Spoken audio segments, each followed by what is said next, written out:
notice, the person should be brought to a properly functioning or properly constituted tribunal to be tried. The person must have representation. The person must have the opportunity to confront the accusers. If all those different things are met, the person is according due process. That's what it means in our law. Thank you. So we read our background on all of you, and so many things to me, which is that your opinions are well known publicly. I'm told on several occasions you appear on the phone to talk, and according to you, once somebody is accused, the person is guilty. So from financial information, they're going to let you know that the process of investigation will continue beyond this. But I want we want to clarify. Yeah, Mr. Senator, I always pride myself to be somebody who's fair to people. So there's no way I would say an accused person is already guilty. I wouldn't say that. I mean, especially without information. Yeah. Otherwise, we'll do it. Yeah. So, the Office of Ombudsman, if you are concerned, what are the elements of your plans for decentralization?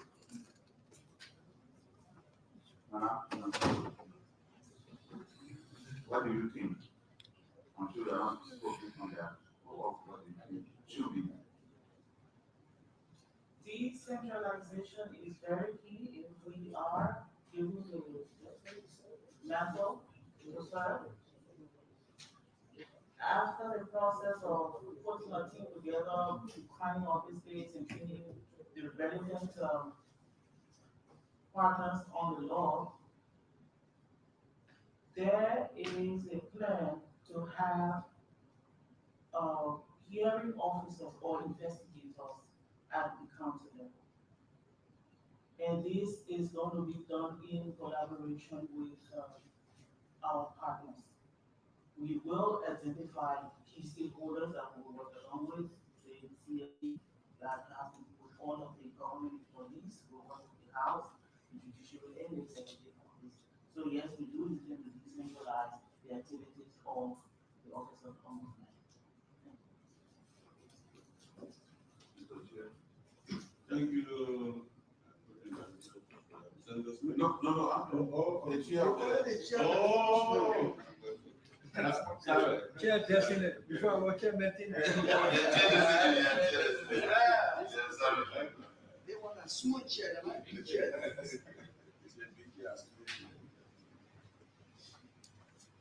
Yeah, on the same issue, the plan of decentralization.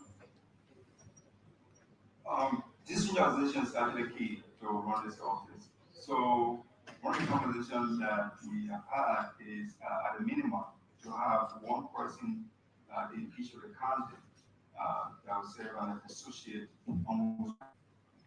Once he's trained and qualified now, he's going to be performing the work of the ombudsman within the office. Of course, the conversation with President Duncan was that where will you have this person to be located? So our thing was that it will be better that the person is located within the county capital. Okay, so I'm sure the public mind, your scope of authority will be confined to the public sector. But according to the Act, amended Act, there was still as far as private. Any experience will be on the scope of private. How do you involve the private sector at the university? Section 12.3, scope authority of the Office of Ombudsman in the amended Act. Yeah, in a situation where I think you'll be able to investigate for private persons, for example, where someone is involved in ethical action, because the work of the ombudsman under the code is mainly around issues of ethics. So there may be situations where someone is involved in unethical actions in the private sector. and that person, based upon complaint, will fall under the jurisdiction of the ombudsman. So you have Private person. yeah, if the person is involved in unethical actions, like say maybe a lawyer that is being unethical, a lawyer that is being unethical but that's not working for government, can fall in a private person capacity under the code. 1 minute. Yeah. Yeah. The ombudsman in monitoring the implementation of the code of conduct can investigate what the law says. Which part of the law? Let me find the yeah, there's a link there. Yeah. Still reading. There will be a business.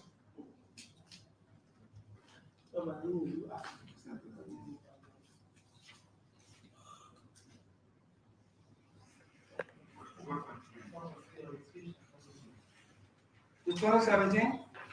Yeah. 12.3? Yeah. Scope of authority of the office of second paragraph.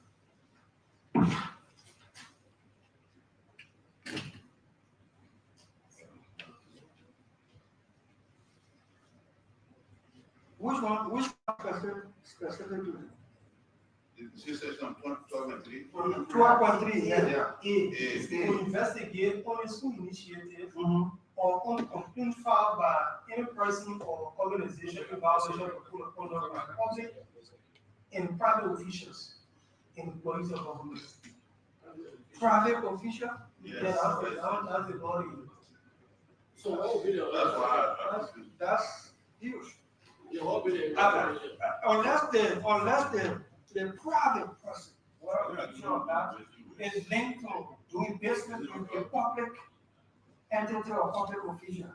That is violating the code.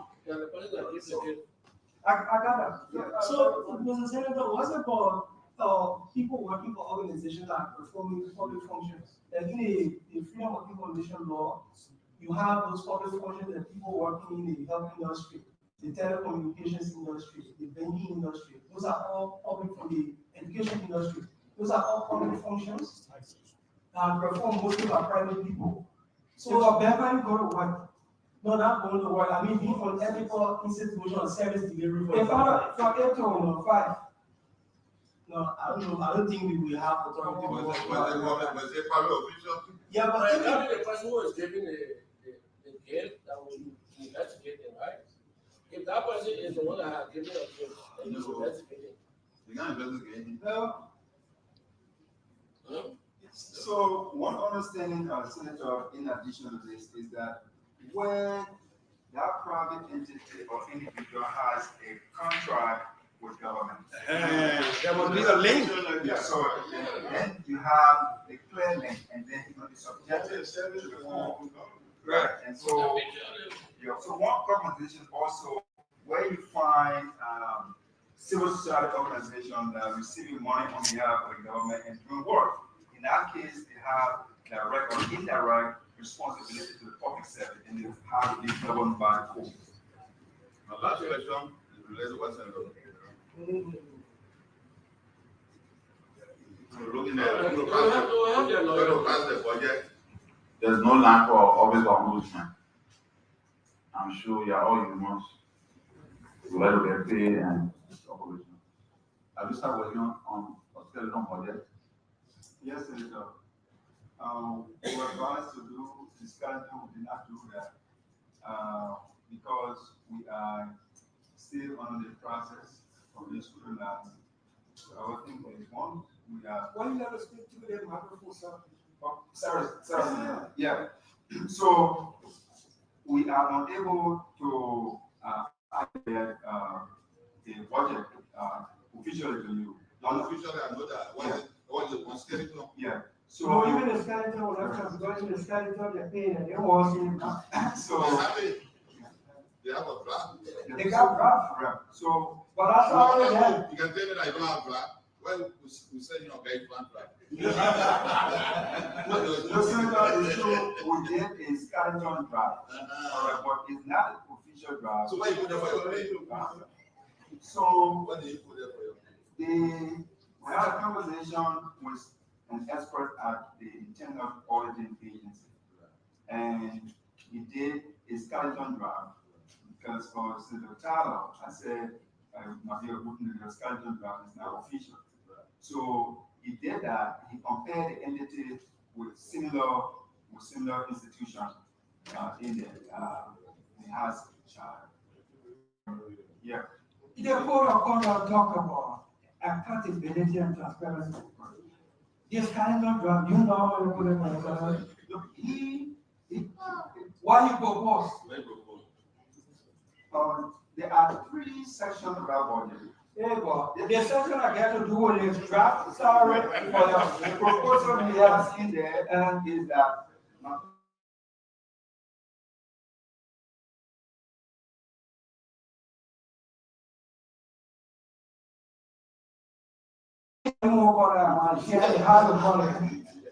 it's because I call it all of it. I'm done. Thank you. Community. Yeah, okay.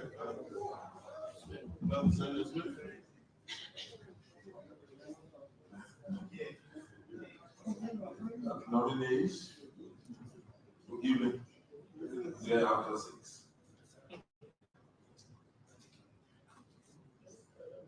My first concern, we're talking ethics. You think it is ethical for you who going to serve in the position to determine your own salary?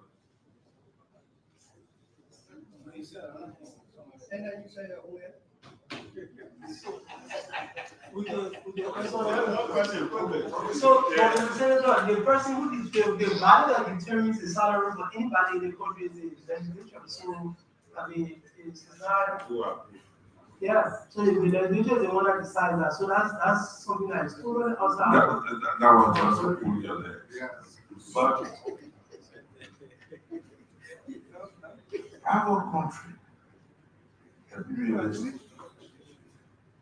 citizens of this country don't know this country. Don't think our country.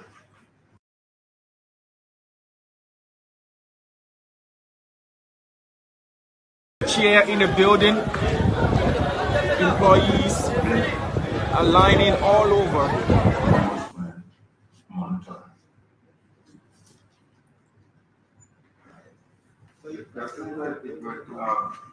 I think the answer is yes.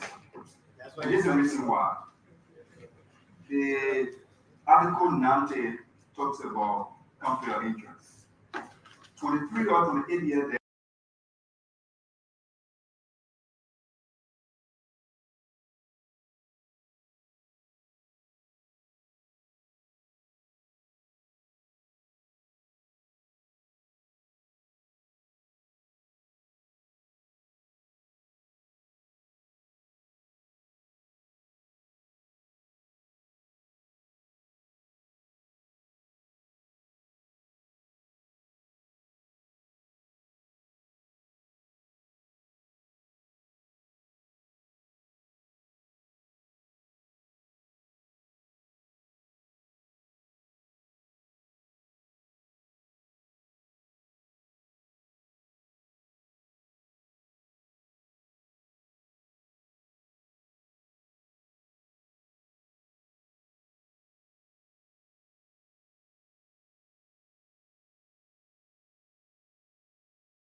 Here you see the acting chair of the LTA has arrived, and she's being greeted by workers of the Liberia Telecommunications Authority.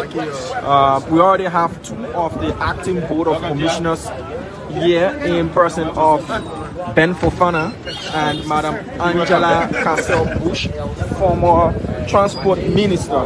But now this is the acting chairperson appointed by President Waika as he makes his way into the building for the first time, and exchanging handshakes, well received by employees of the LTA, and we're sensing that this is another one of the acting. After this body legislated the code of conduct, and within there, they placed in the office of Ombudsman. About 10 years later, the executive have nominated of everybody in the public space. How you monitor a plant chief or UGC that are receiving government salary and not going. We in a country where government can hold the workers 2-3 months without pay.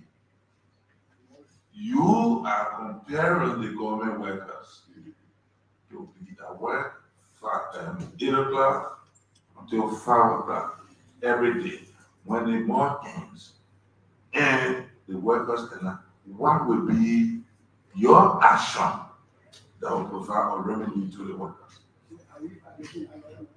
So,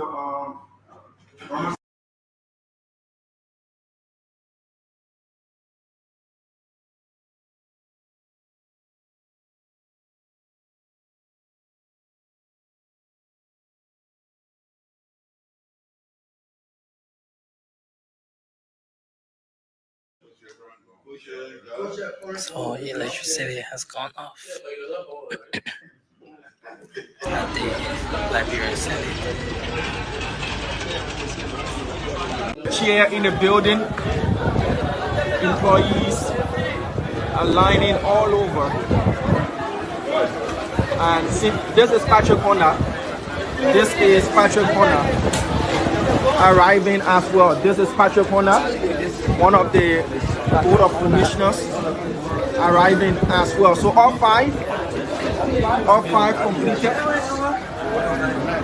And now you do understand to the extent for which politics plays at corporate institutions in Liberia, whether government run or not.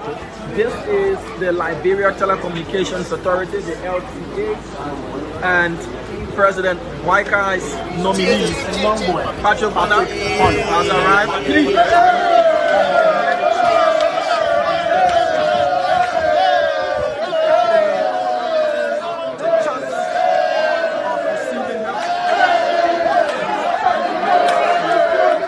Notwithstanding. So when the law says notwithstanding, it provides interpretation, and the situation will actually determine why it is. So, for example, the president of Liberia works 24 hours. A lawmaker works 24 hours. So he can claim on the letter and say, look, I continue to work. One of the senators said, look, I go ahead. Yeah, but you can't interrupt me from asking my question. What's the point? Yes. So what I'm saying is the concern there is whether we are actively, putting this in perspective. Employees of the officials and employees of government. So they are folks that you find they employed in 3 branches of government. So I don't. Okay, this I think you need to take more, or I can take office. Yeah. Whether who falls under labor, who falls under civil service, and you know how to apply the ethics. Thank you. You may proceed, Mr. Chair.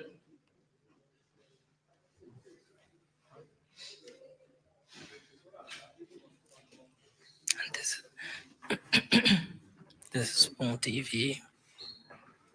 We are here coming to you live Here you see the acting chair of the LTA has arrived, and she's being greeted by workers of the Nigeria Telecommunications Authority. We already have two of the acting board of commissioners here in person of Ben Fofana and Madam Angela Cassell-Bush, former transport minister. But now this is the acting. Yes, sir. A special one from the CEO, Stan coming with the spoon. And your boy, Friday the Southern Band. Charges on the beat. Tools of spoon to get your information. Tools of spoon to be part of our discussion. Spoon, spoon, spoon television. Spoon, spoon, spoon radio station. Spoon gonna tell you what is happening in Liberia, what's happening in the ministries, the agencies. Of course, I'd like to say welcome to all of you tonight. Thanks for joining us on another edition of the program. Sincere apologies that due to some technical issues, we had to be here at this time. But thanks to all of you for joining us. It's been a while since we brought you the program. Of course, we're here tonight to bring you another great edition of the program. And my name is Nelson Colen. I'd like to say thanks to our folks who have been very concerned as to why they've not listened to or watched the late night show. And so we're here again tonight. Thanks to all of you for joining us. Let me go across and bring in the team. I see our brother Francis. Francis is already here. Francis, welcome to the show. It's good to have you on tonight. Oh, Nelson, good morning. Good to be back. You know, I like the background. that looks a lot better on you. I like that background. Thank you, man. And I'm glad that we're here, you know, to do what we love doing. And let me bring I see Morba is here. Let me bring Morba on. Morba, welcome to the show. Oh, thank you, Nelson. Francis. Yeah, bro. How you doing, man? Something about your background. I want to get you to talk about my background, but something about your background. I saw people moving your background. What's going on? Somebody to hit right. My man, living in Pluto. I try to set it up. No, I tell you my state, I can adjust my stuff with the state. They got a little problem, so I gotta get a new one. So that the reason why, you know.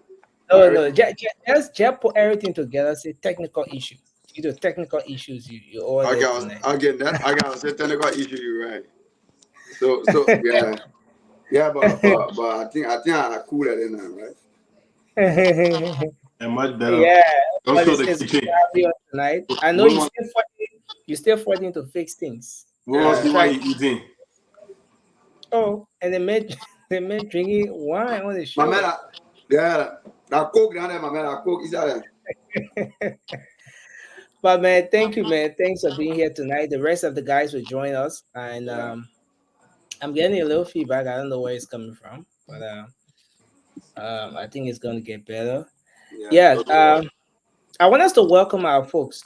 You will not believe, guys, there has been so many calls, so many messages, lots of people reaching out. What's happening with the late night show? Why are we not listening to the show? Mm-hmm. And why are we not watching the show? And so many people say we'll go throughout all on YouTube searching for the show. We can't find it. What's going on? Now we're on. So I hope you follow us. As our folks, kindly share the program as you come on tonight. And if you're watching on Facebook, we're on Spoon Talk. That's Spoon TV, Fabric TV, and Super TV.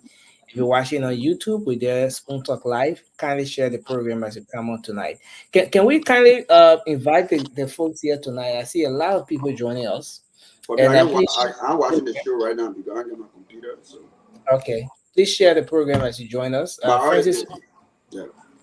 Francis, you want to kickstart? Absolutely. That is someone said it needs an explanation. All right, we'll Adama start Sherry, Eric. thank you. You've been one of those concerned as well. Yeah. Eric McGill, good morning. Welcome. Matthias G. Tuba, welcome. Mary Lincoln, welcome. Neil Brown, welcome. Mozima Yama, welcome. Abdullah Masali, welcome. Philip Bala, welcome. Jay Carter, welcome. Moses Momolu, welcome. Young Toza, welcome. Emily Fambule, welcome. Tapet Toby, welcome. Let's see who we got here from YouTube. Micah and Ananek Durek, welcome. Alice Ban, welcome. Nathaniel K. Hill, welcome. Joseph Colley, watching from Brooklyn Park, welcome. Emmanuel Tagbajwa, welcome. Edwin Zubon, watching from New Jersey. Edwin Zubon, what part of New Jersey watching from? I'm in New Jersey too. So comment what part of New Jersey watching from. Welcome. Solo P, welcome. Adama Boakai, welcome. Lane Lakbar, welcome. Rose Sankale, welcome. That's it from my end right now. Yep, I think that's what I can see from Facebook and YouTube. Okay, so yes, I think that's very interesting. Let me welcome Bila Swari. Welcome to the show. We appreciate you. Let me just go back to some of what I see here. Moba says he doesn't see anything from his end, but Yeah, I see Maurice Barkley has just joined us tonight. Now he's moving so fast. Maurice Barkley has joined us tonight. He says, I'm happy with you people now from the United States. And that's what he says. I see Adama Boakai Sharif is following as well from New Crew Town. We're still looking for the old Crew Town, but welcome. I see Tatos Bala is following as well. Tape Toby, I think you're welcome, Tape Toby. Yep. And I see US Visa is here. Morrison Barkley is joining us. Hey, my own Oma, Madam Mary Lincoln, welcome to the show. Sophie Misger, welcome to the show. Let me bring Emmy in. Emmy, thanks for joining us. It's good to have you on tonight. And then we will start the show. We will keep welcoming and appreciating our folks because they've been here with us, and we'll do that again at the end of the show. But I think it's important that but Moba, I think you have to adjust your camera. You know, you need to adjust the camera. Yeah, okay. Yeah. We need to see your face and not your shorts. Yeah. We need to see your face. My man got drive full, so I'm gonna pull it my phone. You need to see your face. That's it. But okay, yes. I think you're still trying with it, but you could adjust it upward, you know. Yeah, that would be good. But let's start with what's on your mind. Lots of things happening in the country. Even while we were away, a lot of them happening. And I want us to kickstart the show. What's on your mind? What is it you want to talk about? Let's kickstart the conversation from there. And then we can start with Francis. Somebody still trying to set this. Okay. Who you starting with? Francis, yeah. Good morning to our folks. Good afternoon, good evening, wherever you are watching us from. It's good to be back, you know. So but what's on my mind is the whole. Come on, what kind of background Mobile got over there with our whole fireworks thing?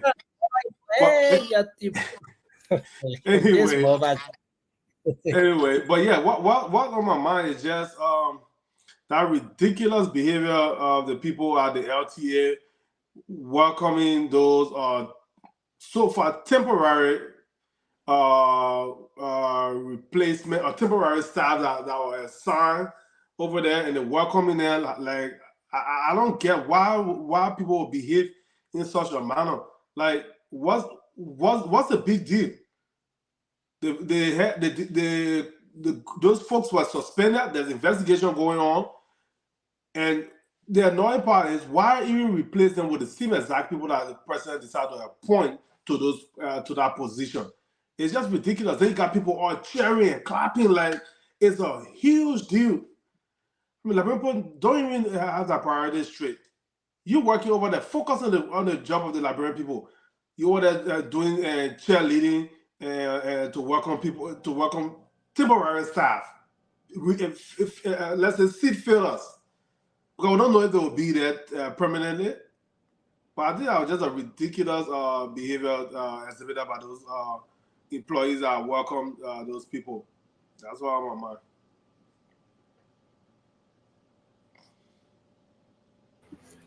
So, Moba, you can go ahead.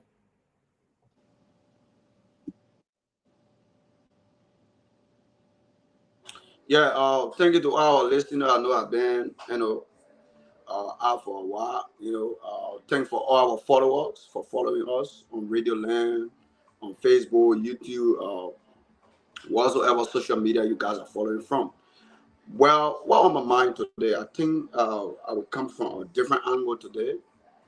I will want to discuss a little bit about the justice system in our country, more especially when it comes to the police, the PSU, the immigrations. I think the government need to step forward their investigation on a lot of stuff happening in our country, more especially when it comes to fire disaster and other stuff, and when it comes to people getting hurt, people killing people for no reason, people hijacking people motorbike. I think it was the same reason we took George Weah from power, because we wanted a stable country where we can go and there will be no security threat to our life or other Liberians who live in there, more especially the people who, some people leave out late and about to go home. You see people hijacking and taking a bath, chopping there, and all the things going in the cold water. Like there's no investigation, there's no perpetrator. So I think Greco Como, he need to come out. He need to be on top of his game when it comes to a lot of things in our country. It was not the reason why we elect JMB. We elect JMB for a lot of reasons. We elect JMB for security, for the protection of citizens. We elect JMB for our people to not be, things happen without justice. So I think the justice system in our country need to come out, need to step out again, need to take another step so that things can be better for our poor Liberians who will go out there and end of the day they can be able to come home without harm, without trial, without then thinking about, I can't pass the other route, I can't go to the other side because there are people there who trying to kill me, there are people there who want to take my bike. So I think when it comes to the policing, they got to step up their game. They got to come out and do better for our country. Or else, one day, whatever saying, I will say, even the police will all be targeted. And we all be here and be like, we say, like, more especially the fire disaster that happening. We hear a lot of people who going throwing petrol, bombing people. So, Mama, let's get this right. Are you trying to blame everything that's happening now on the current police? I think you've mentioned a whole lot talking about insecurity. You think by this time there should be some level of security for Liberians making use of the streets. There shouldn't be issues of robbery, people hijacking people, especially another one that happened at the Bartonsville Junction where this young lady was attacked and then she lost her life in the process while trying to defend herself. So are you trying to blame this on the police or what exactly? Nestle, let me tell you, right? Let me tell you this. Look, every country in the entire world, even the great United States we're in today, right? You know what whole the country is? The security. With all the security they got in the country, with all the technology, how to track criminals, it's still happening. But guess what? Those perpetrators have, they always been caught. They will bring them to justice. Are we ever going to get to that point? Are we ever going to get to that point how where can we get it? There will be absolutely no issue of criminality? I mean, No. like, no one will that's ever it. attack anyone. It's just going to be safe just everywhere. Is it ever going to get to Let me that point? disagree with you. It can be safe No, I'm everywhere. asking. I'm actually asking. No, okay, yeah. It can be safe everywhere, but what you can do, you can put in protection measure. Like anybody who you think that does something to Liberian citizens, right? Like they carry on those type of crime. That's the act. Look at the guy they chop. Look at the people back they taking. Look at the things that happen. That difference of the girl who were killed. There's no perpetrators. And these things are things that bring government down. It was the same thing we preached on yesterday. And we're doing what's in our mind? Or That's what on my mind. I know I step in your government, but I got to say what on my mind. These are things we talked about yesterday. That's it. I asked you for 1 2 hours. Yeah, let me say my own, but I've been on this show for almost 1 month, 2 months, 3 months. Well, we're not accumulating your time to give it to you for that 2 months, though. Listen, I mean, chill. We all use every means for putting the government of power. So when we're talking, get our channel, we talk. That things are happening, we need to talk about, and we will talk about it. This government need to step up. This government need to step up when it comes to investigation in our country. There are a lot of cases, what we call the cold case. It then go to far that we even know that it exists. So we got to come and talk about it. Let me tell you, how many people, let me conclude by saying that, you know how many people in Liberia, maybe you don't know, but let me tell you, you know how many people on a daily basis they get attacked on Banana Road? You don't know. Let me say this to you. You know how many people lost their life in recent time? That foolish criminal killed them and going in vain. We're not here to we are not here to praise. We have to say what the fault is. I'm not a praise singer. So where are the faults? The fault here is there is no investigation going on. There are a lot of things that are going on when it comes to the criminal justice system in our country. Perpetrators walking free and they're doing things in their own way. And the government, the police director, the entire police force are sitting there and doing nothing. But all they do, they come and make press conference and the perpetrator walk free. And those veterans that are living in pain. Thank you. For that? It's not the reason why we voted this government power. Government power for change. I mean, you are interrupting the guy. You are interrupting. No, but you know, Amy, don't call me on. I've been on this show for a while now. Let me talk what on my mind. Thank you, Moba. Thank you. Thanks a lot. And that's what we're going to discuss. This is very important. Thank you, Moba. Thank you. They buy our phone. Investigation on. How many people in custody today? Yeah, Moba. Moba, you still talking about something that happened to this one in custody today? Does that even happen in the great United States? Man. Where's the lead? Great United States? Where's the lead? Where's the lying to the people? About the lead in the investigation? Angry about the lead? You know nothing about the lead, President. But you don't know anything about it. Something happened today. This why should custody. In America, was somebody being custody today? They gave you lead. They gave you lead. Be real, man. They gave you lead, President. A lot of the people, bro. Nothing. They gave you lead. What's on our mind now? President, they gave you lead, my brother. You in the okay, guys. Thank you. Thank What's you. the lead they gave you? What the press conference they gave you that they say, oh, that's a cooking that. You guys play with the brave people, man. Yeah. But guys, let's do this. Right? Let's do this. Moba, thank you for saying what's on your mind. As usual, everyone has the right. Every single person has the right to disagree with them, express themselves. That's why we created this platform. So it's important to hear Moba out. And someone said Vasco was seriously enjoying the way Moba elaborated on the issues. But let's hear from you, Emmy. So let's go to Vasco. No, let's go to Vasco first. No, I saw Peter here. I saw Peter. It was actually his turn. Peter, what's happening with your internet? I just needed to pay attention. Is it me or Peter? Which one? Okay, so let's take Bila. We'll take Vasco. Then we'll come to you, Emmy. What my yellow Thank you, Nessie. Yeah, yellow card. No, you can't bring here tonight. Go ahead. I'd like to begin by saying hi to each and every one on the platform and to every well-meaning Liberian out there, which means you following us tonight. And it's a pleasure to be back to discuss Liberia. It's a pleasure to be back to discuss training issues that are affecting our people. I know sometimes we got this too many zest and passion for how we want for the change to come speedily. But we should understand again that these things are process. And our government or the government we supported again, we should acknowledge the fact that things need to be put in place as to gaining that public trust or the continuation of gaining public trust. So what is on my mind is the issue about, for me, I've always been talking about some busy issue as to how Liberia should make progress, especially as related to the happening now in the DEA. I think the DEA is too much in the media, and I want to believe that they should a little bit rest, right? They should a little bit rest on the issue of being in the media too much.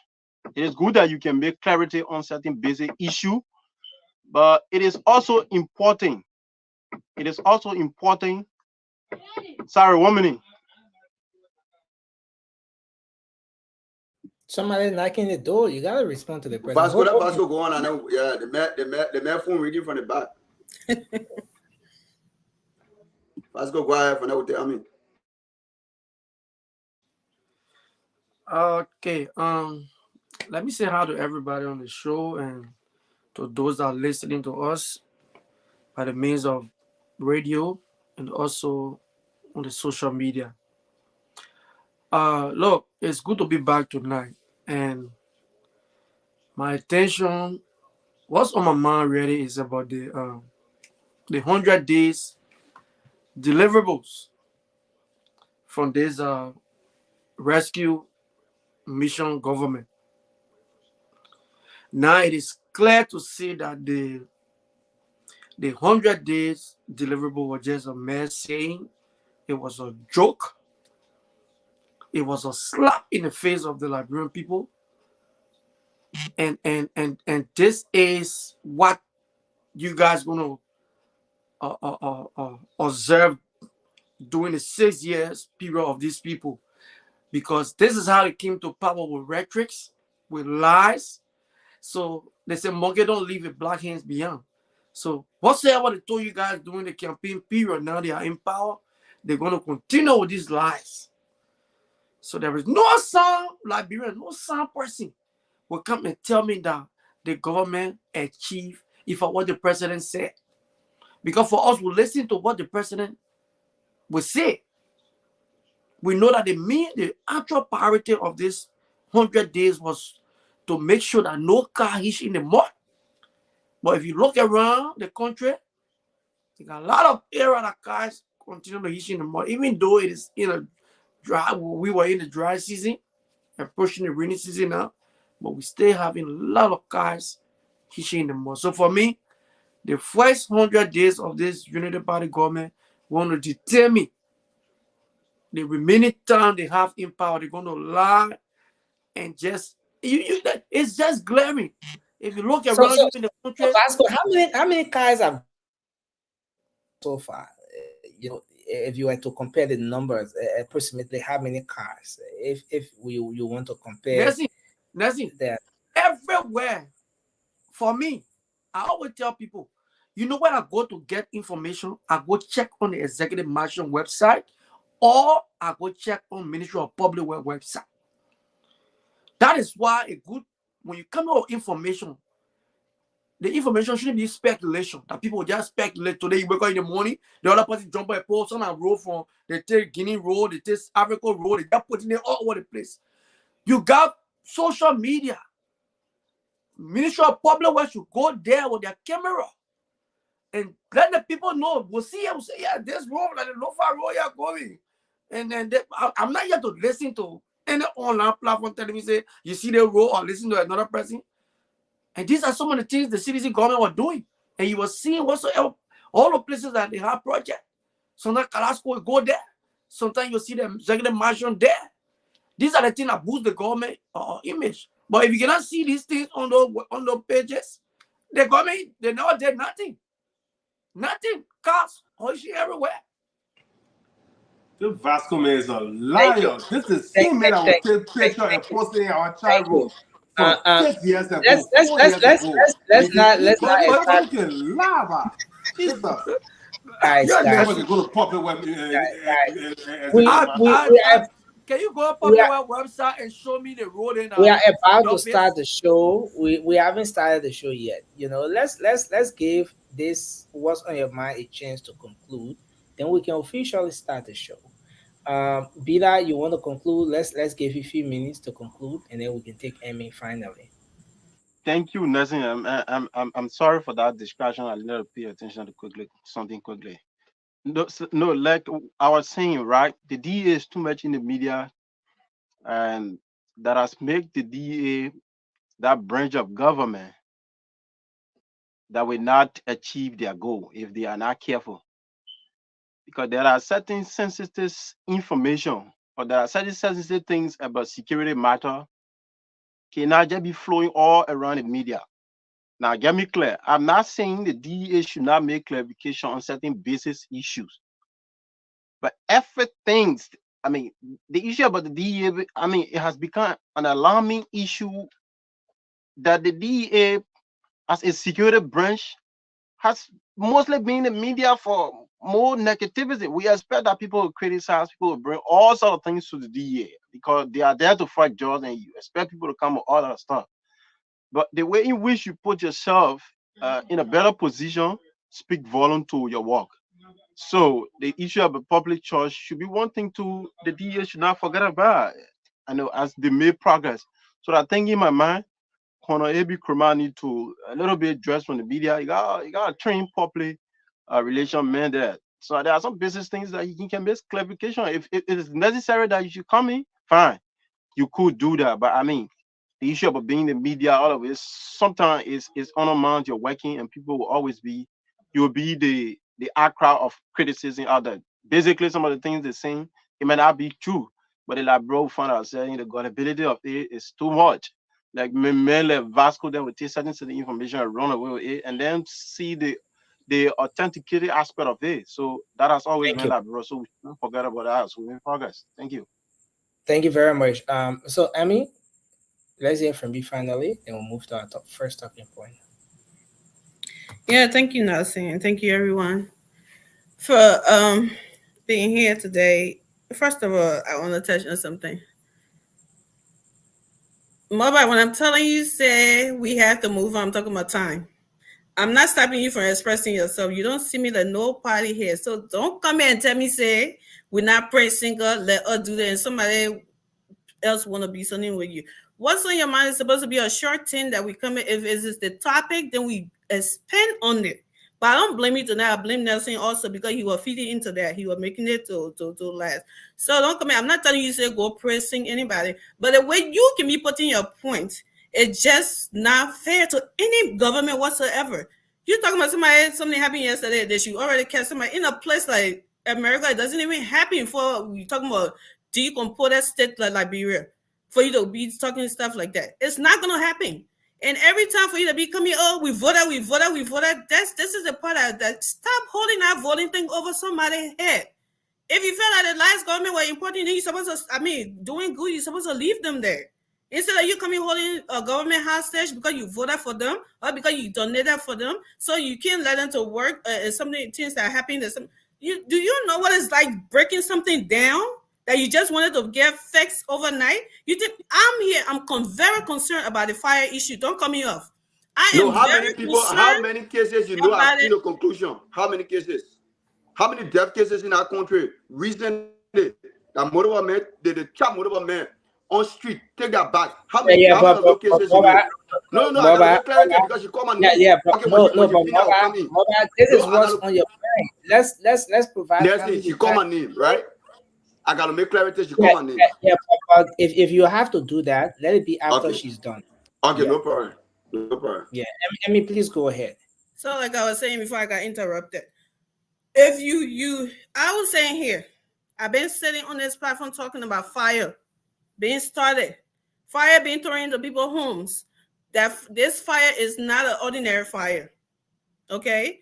But would I go and tell it and say, oh, that it's the government's fault because they're not doing it? No, they need to get resources that will bring them to the place to be able to investigate these funny fire then that Vasco can be celebrating and taking all kind of funny picture and posting it, and he claimed that executive website he can be getting it from.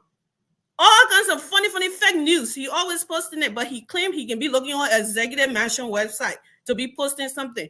They need to investigate. Yes, you got to call on the government to equip these people to do their jobs. But not come and say, oh, it's Gregory Coleman's job. I mean, a fault that this is happening and that is happening. That I think is a little unfair to him. You can say they need to something more men. They need to train people and something. I'm not here to press him, but I'm a realist. I'm not going to do something that you sitting in the audience on the fence, people playing, you acting that you know how to play the game when they put you on the field and you know how to even kick their left foot. I'm not going to do that. If they put you in that position right now, what you're asking that man to do, you will not even be able to do an inch of it.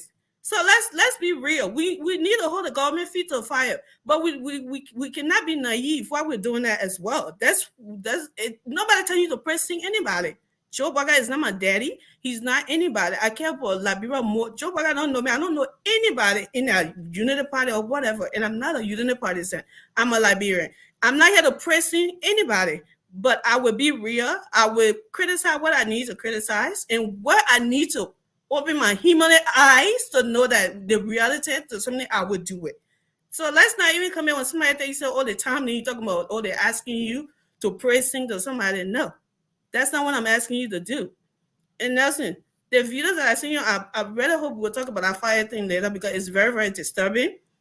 And like I've been saying, this is one thing I really wish I could be wrong about, but unfortunately, that's not the case. About fire getting started everywhere, we need to talk about it. And that's it. I'm not going to go on because the show hasn't started yet. It's just what's on your mind. Thank you. Nelson, can you give me 1 minute? We want to start the show now, but okay, take a few seconds, Morgan, please. No, that's please second. Let me tell you. Let me just say something, right? You see, every country when it comes to the criminal justice system, when it comes to people's life involved, you give on the let's say on a day-to-day press conference when the police director or whosoever the spokesperson on day-to-day press conference to update how far the investigations, where they are, and how many people they are arrested, or if they arrested nobody, or if they arrest nobody, rather, let them come out and tell people, let it open press conference, let it be open to the public, so people can know that yes, the police is working. The police knows of people died, carry on investigation. How many people have been apprehended by the police? That's what I'm talking about. So I'm not here to push Gregory Coleman to do whatever he want to do or whatever he don't want to do. The matter of fact there is, if a police officer give you a day-to-day update on crimes in the country, you and me will not come here and say the police not doing nothing. How many times, how many people have been brutalized on the Somalia drive, that on the Somalia, on the Depending Highway, and there's no investigation going on. Nobody have been brought to justice. You think I will come here and say because it happened, and then the media fold my hand because I supported the government, and then I say, oh, they no. I will say the truth because I know people who have been victimized in this situation, and today where they are, they honor the ground. That recently they get out of the kid. I know her.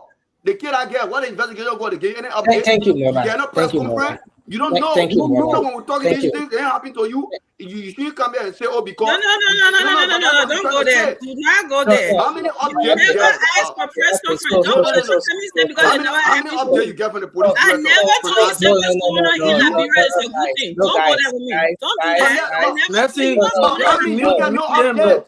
You don't have no updates from the police. Okay, so don't tell me say, oh, because they have to be good.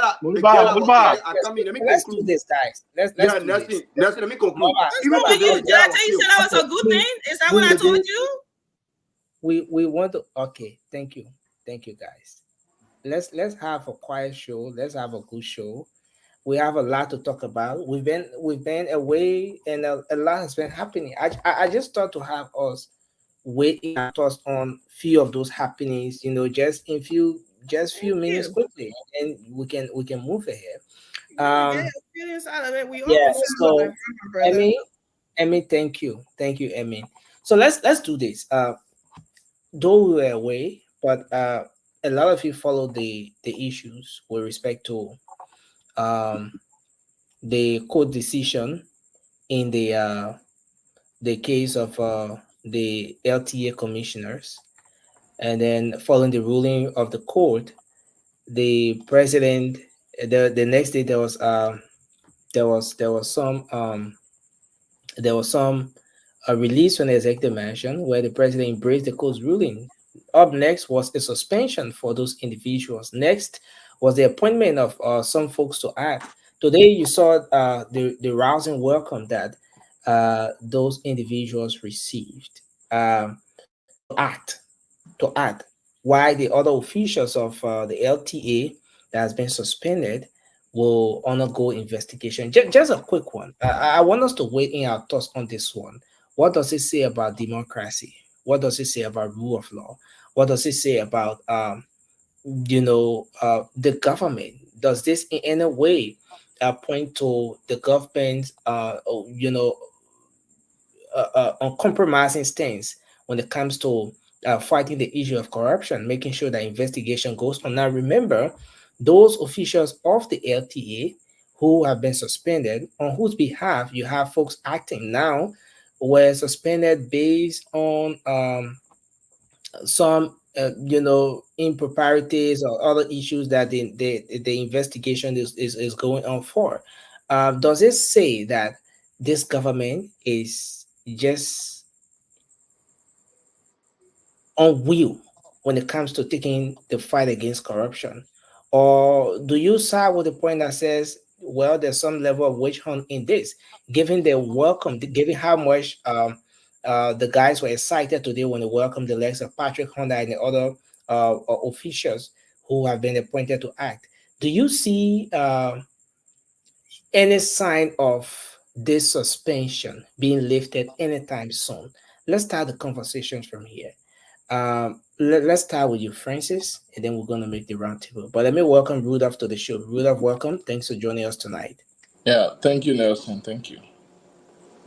Yeah, for me, I think this government need to get their act together. If you are going to do something, put your best foot forward, put your best case forward. Don't be having people taking you to the Supreme Court and you're losing cases. I mean, we're a country of laws. That's why I'm glad the Supreme Court stepped in, and twice the government has lost in front of the Supreme Court. That is embarrassing. Put your best case forward. You went to talking to the Supreme Court overturned your decision. The government, yes, like a law-abiding administration, embraced the Supreme Court ruling. But if you're coming back 2 days later or so to say you suspend everybody due to financial crime or corruption and stuff like that, why didn't you use that as the basis for removing them in the first place before going to the Supreme Court? Why did you do that? So if those people had just went away quietly, were they going to still investigate them for those financial crimes? Or they were just going to sweep it under the rug and because they want to put their own people in office so they don't care about what happened? Why would you do something like that? You're embarrassing yourself. But do you think it was wrong in the first place for the government to have suspended those individuals? No. I'm not even. I didn't even get to that point. If there's a crime, yes, suspend them pending the outcome of the investigation. Fine, but if you're going to move those people, I want us to consider here that it was the individuals who went to court. It wasn't the government. Yes. What I'm saying is the government removed those people first, and they went to court, and the court overturned the government decision. Then the government came out and said, okay, now you suspended due to XYZ reasoning. When did they find out that these people were alleged to have committed these crime or whatever that they are suspending them for to audit them. When did they find that out? Was it right after the court overturned the government decision? Then teacher put in news came to them without audit paper and said, "Oh, go audit them." They knew about this thing. So the other people have been saying around, what if those people had decided, you know what, we accept the government decision to remove us, let's go. So if those people committed financial crime, was the government just going to sweep it under the rug because they won't put Pastor Honda in office? Is that what President Braga was planning on doing? Francis, finally, because we have to make a roundtable, I see Maggie in the back. What does it say about the government? This current It just show the government weakness. I know they want to do the right thing, but they should be strategic. When you are going to do something, go with your best case, your strongest case, and get the people out of there. So even when they take you to the Supreme Court, you will have standing. But you can't be getting blocked by the Supreme Court over and over. Again, Francis, someone may just say that the previous administration lost cases. No. I'm not going to go back to the incompetent administration. We brought this administration in office to not repeat what the incompetent government did. So now they're doing even worse because people keep going to Supreme Court and you keep losing, and then you come back with a case. Why can't you put your strongest case forward to remove people? So when they take you to court, you plead your case, and some people say, you know what, you'll be suspended until we get investigated. But they're embarrassing themselves. Thank you. This is the first show in a long time, so we want to chip in on all of the issues. So I hope we can be as brief as possible. But now let's take Mobile on this one. Mobile, go ahead. Let's hear your take on this issue. Oh, thank you, Nelson. You know, I think the government playing a smart game here, and every government, Eddie Johnson selling to George Weah, they did the same. They suspend people, and later on, you know, they never went back to LTA. But let's be real here, right? If the government knew before that they have a lot of things on those people, on all those people who was involved in corruption, because according to the report, it said, I think 1 or 2 million plus, there was no account were given to the sector that they used to account for 2 million. That's 2 million. 2 million. Okay, thank you for the correction. I was say 1 or 2 million. Yes, there was no for the construction of the headquarters. Yes, and there was no renovation. There was no work, nothing. So I think based on that, the government had a ground, and you know, because the government came to power on the mandate of corruption, the anti-corruption. So I think with the mandate they came on, and secondly, if there is no proof, right? This those people who are working in the past regime, there's no proof that they use this money on like to the LTA. That be fired. That the government fire them, rather. Let it fire them, because there's no reason you keep those people if they have stigma on them. Because the reason the government came to power is the mandate of anti-corruption. So I will on this one, I will the government 100%, and that is acting. You know, that they carry on thorough investigation and see, you know, because like every government, like more especially they not got possess a training position. So you know, people saying what does it say about the government in general? I think I will go with Francis. The government should have used that method before coming, you know, just that side, you know, people then go to the Supreme Court and they overrule against them. So I think okay, let me put it this way. Let me put it this way. Witch hunt or a quest to have an organized system. Which of the two will you go for? What can you say about the government with respect to? It will only be a witch hunt when the investigation go against the government keep the people out. That's a witch hunt.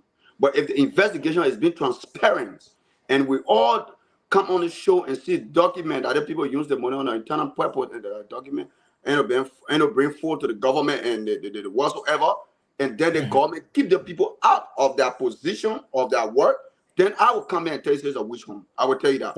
But all of that for now is not a witch hunt. It's the procedure. Thank you. So let's take Bila. We take Bila. We take Vasco. We take Emmy, Rudolph, and then Maggie. Well, thank you for having me on this issue. And I think the rule of law of our country speaks volume. Basically, we have the executive, we have the judiciary, separate branches of government that has separate functions. So, as related to what happened in the case of the LTA, the judiciary makes some necessary checkpoint, telling Mr. President that yes, you have the power to appoint and do so things. But for this issue, you are in the wrongs. And I want to say that before I make progress, I don't know why we have legal advisors or legal men around the president. You will always want to do things that have been repeated in the name of it has happened. Let's see what will be the aftermath. And you know that are ruling to these things. So I sometimes question some people who say they went to legal school and those stuff and things. And you sat there, and every case that government lose is a blow, political blow to the government in the face of the opposition. So the issue about taking certain risks in another form should be something that people who are around the presidency should take into consideration. Now they went to the court said, Mr. President, you were in the wrong and you need to correct the mistakes. Again, the president went ahead and he had to suspend those guys that was, take off their duty when they won against the government, saying that there are some alleged allegations against certain mass partisans that has to do with finance. That which in another form we could say the president has the legal right, the constitutional right to suspend them. For me, in a nutshell, because we have many things to discuss, that is just an intelligent way of taking those guys out. The thing is very simple. If a particular president say, I'm not pleased with working with you, I think the other way around should wake up, negotiate with the government and get out. Because if even they having to file another complaint to the Supreme Court, and the Supreme Court put a stay order on that issue again, the government will come out with another strategy. So my advice is the government and those that are involved should have an amicable ground to, soften the things, let them make progress. Thank you. So Thank you. If to conclude, if the investigation found out that some of those things that the government talking about, the necessary action should be taking place. But I think it's a fun of getting that out. That is my honest opinion on this issue.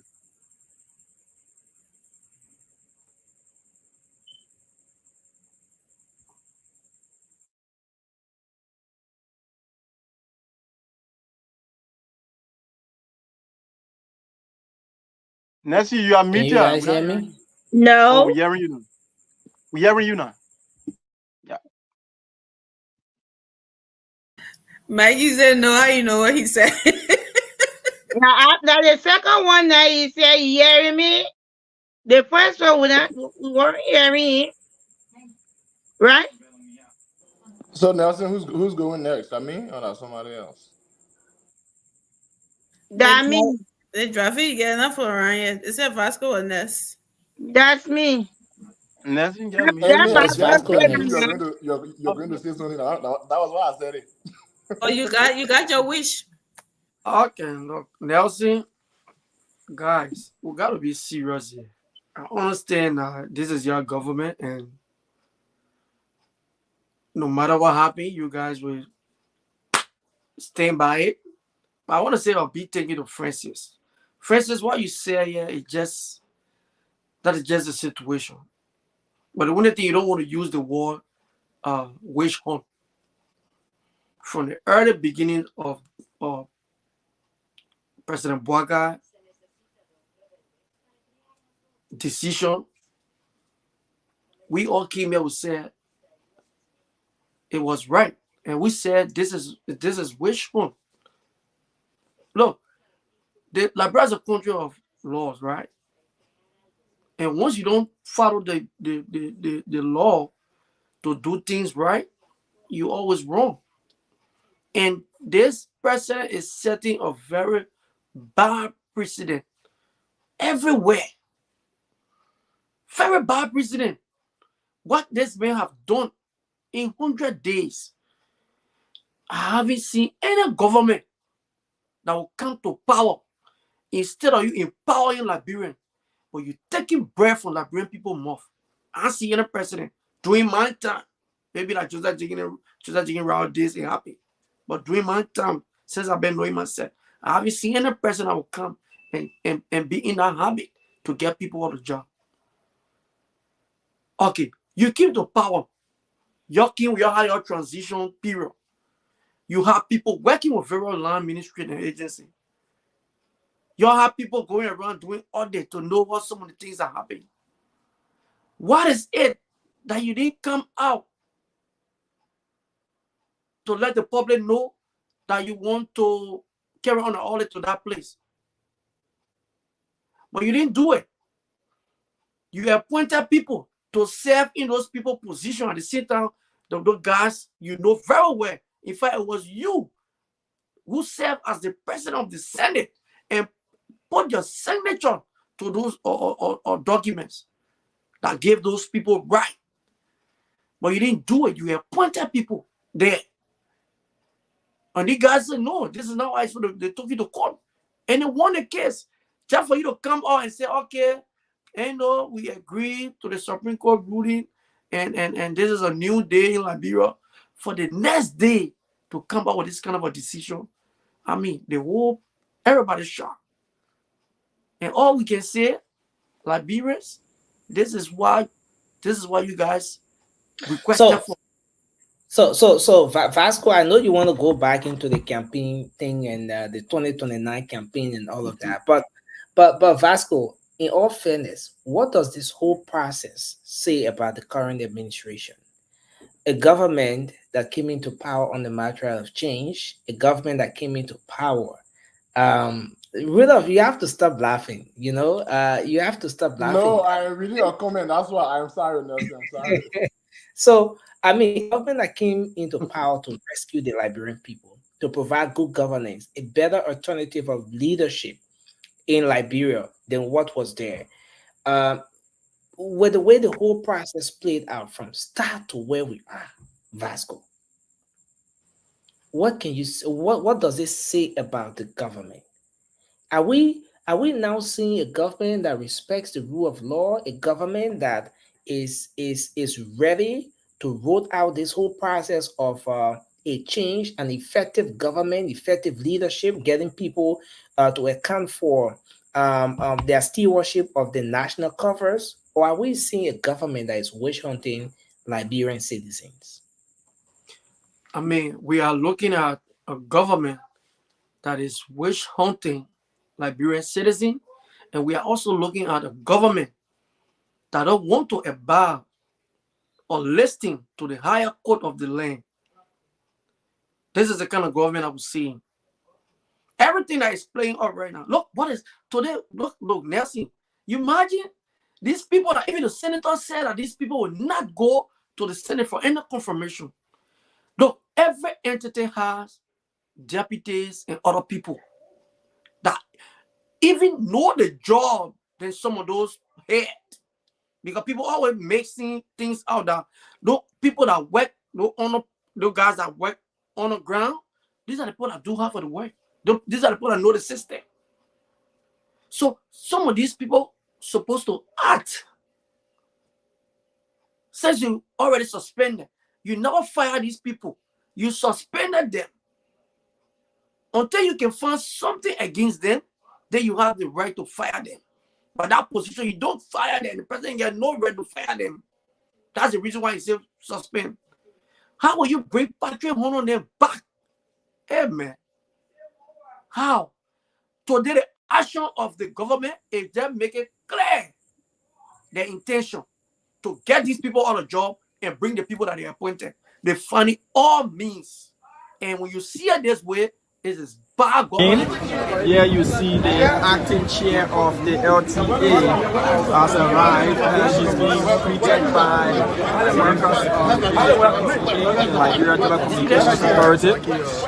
We already have 2 chairs in the building.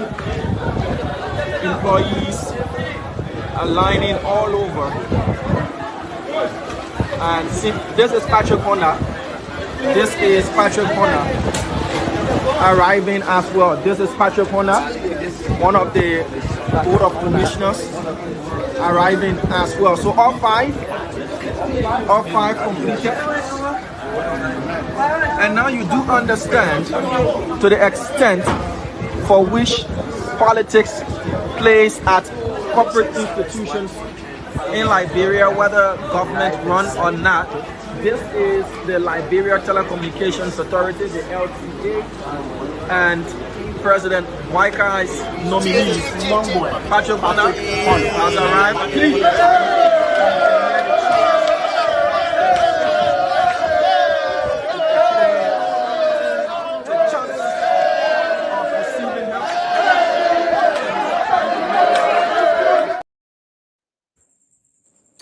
Look, there's a reason why I played that video. Vasco, I know you're going to come in, but I want us to take a keen look at the way the employees welcomed the likes of Patrick Honda, the way the employees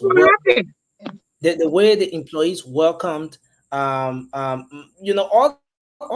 the commissioners, all of those who have been appointed to act. Vasco, if this is as ugly as you're saying it, what can you say about the rousing welcome that those people are giving the officials who have been appointed to act? Nancy, this is stage managed. That whole thing was a stage managed something. We know these who stage managed what? The commissioner, the new people that are going there. And in fact, Nancy, why Patrick Honor and the rest of the people? Why? Okay, thank you. That falls within the purview of the president. He decides who to appoint or whatever. But thank you, Vasco. Let's hold you there and move over to so it's me. Okay, it's Emmy. Yeah, Emmy. Then we'll come to Maggie. Maggie, you wanted to ask a question? You are muted, Maggie. No, go ahead. I want to make a statement, but go ahead. Okay, Emmy, you can take it. My sister's line. Thank you, Maggie. So, yeah, Nelson, I think my opinion of the government is it looks like, I don't know what people consider witch hunt. Witch hunt, like, is somebody lie on somebody just to get them out of somewhere because they want it out so desperately or whatever. We don't even know what the investigation will do, right? Or how it will end. And then all of a sudden we're saying it's a witch hunt. I can understand though why they are saying that, because the government, to me, it was, if they already had all of these information about what was going on here, I think that was the first route they're supposed to take, instead of going in for a tenure position and just dismissing it, which is against tenure is not something that you can just go and move somebody without their term being over. They did some wrong things. Some of them, like they said, campaigning, which is, code of conduct issue and all of that. They knew all of that. That is, legit for you to get rid of someone. But to just go in there without something and all of these investigations, I think these investigations are not witch hunt. It's supposed to happen. If what is being alleged is true, of course they're supposed to go after them for that. But to me, I think that was the first step they were supposed to take, instead of just going in and just going after them the way they did in the first place. That makes it look, very bad. That we should be honest with. If it's not something that should have been done, I don't think what they did was right. They're not supposed to do that. They're supposed to go in with what they have now. But using that as the plan B makes it look like, oh, they're witch hunting us. That's a new word in Liberia now, witch hunt. Nobody know any vocabulary anymore. It's all about witch hunt. Even JMB tell you, they'll sweep the street. Oh, they're witch hunting the people. They said they're going to sweep the street. So regardless of what he does, it's going to be an issue like Vasco said. He has never seen anything like this before. But that's the point of changing the government, because we don't want to see what's the same old thing over and over. We want to see change. That's what change means. When you say you're changing somebody, you want to see something different. I don't want to see what's been going on since we had time, say 1847. No, I want to see something different. So if that is your point of bad governance, then no, I disagree. Change is what we supported, what the people wanted. It's gonna be hard, and some of the change when it start coming, people will start to complain. But they don't, because they don't know I what mean, change looks like. is this part of the change? Is this one of what you will consider as the change? Not getting people from tenure position without any reason. No, that's not a change that I want to see. But I want to see a change where people, when they do something wrong or shoot any correction, any news or any documentation or anything about correction, something that investigation and suspension. Yes, we haven't seen that in the past government. So yes, that's something I would like to see. This is not a bad thing. It's only look bad because of what happened from the beginning. The way they went in, like I said, went in with a dismissal.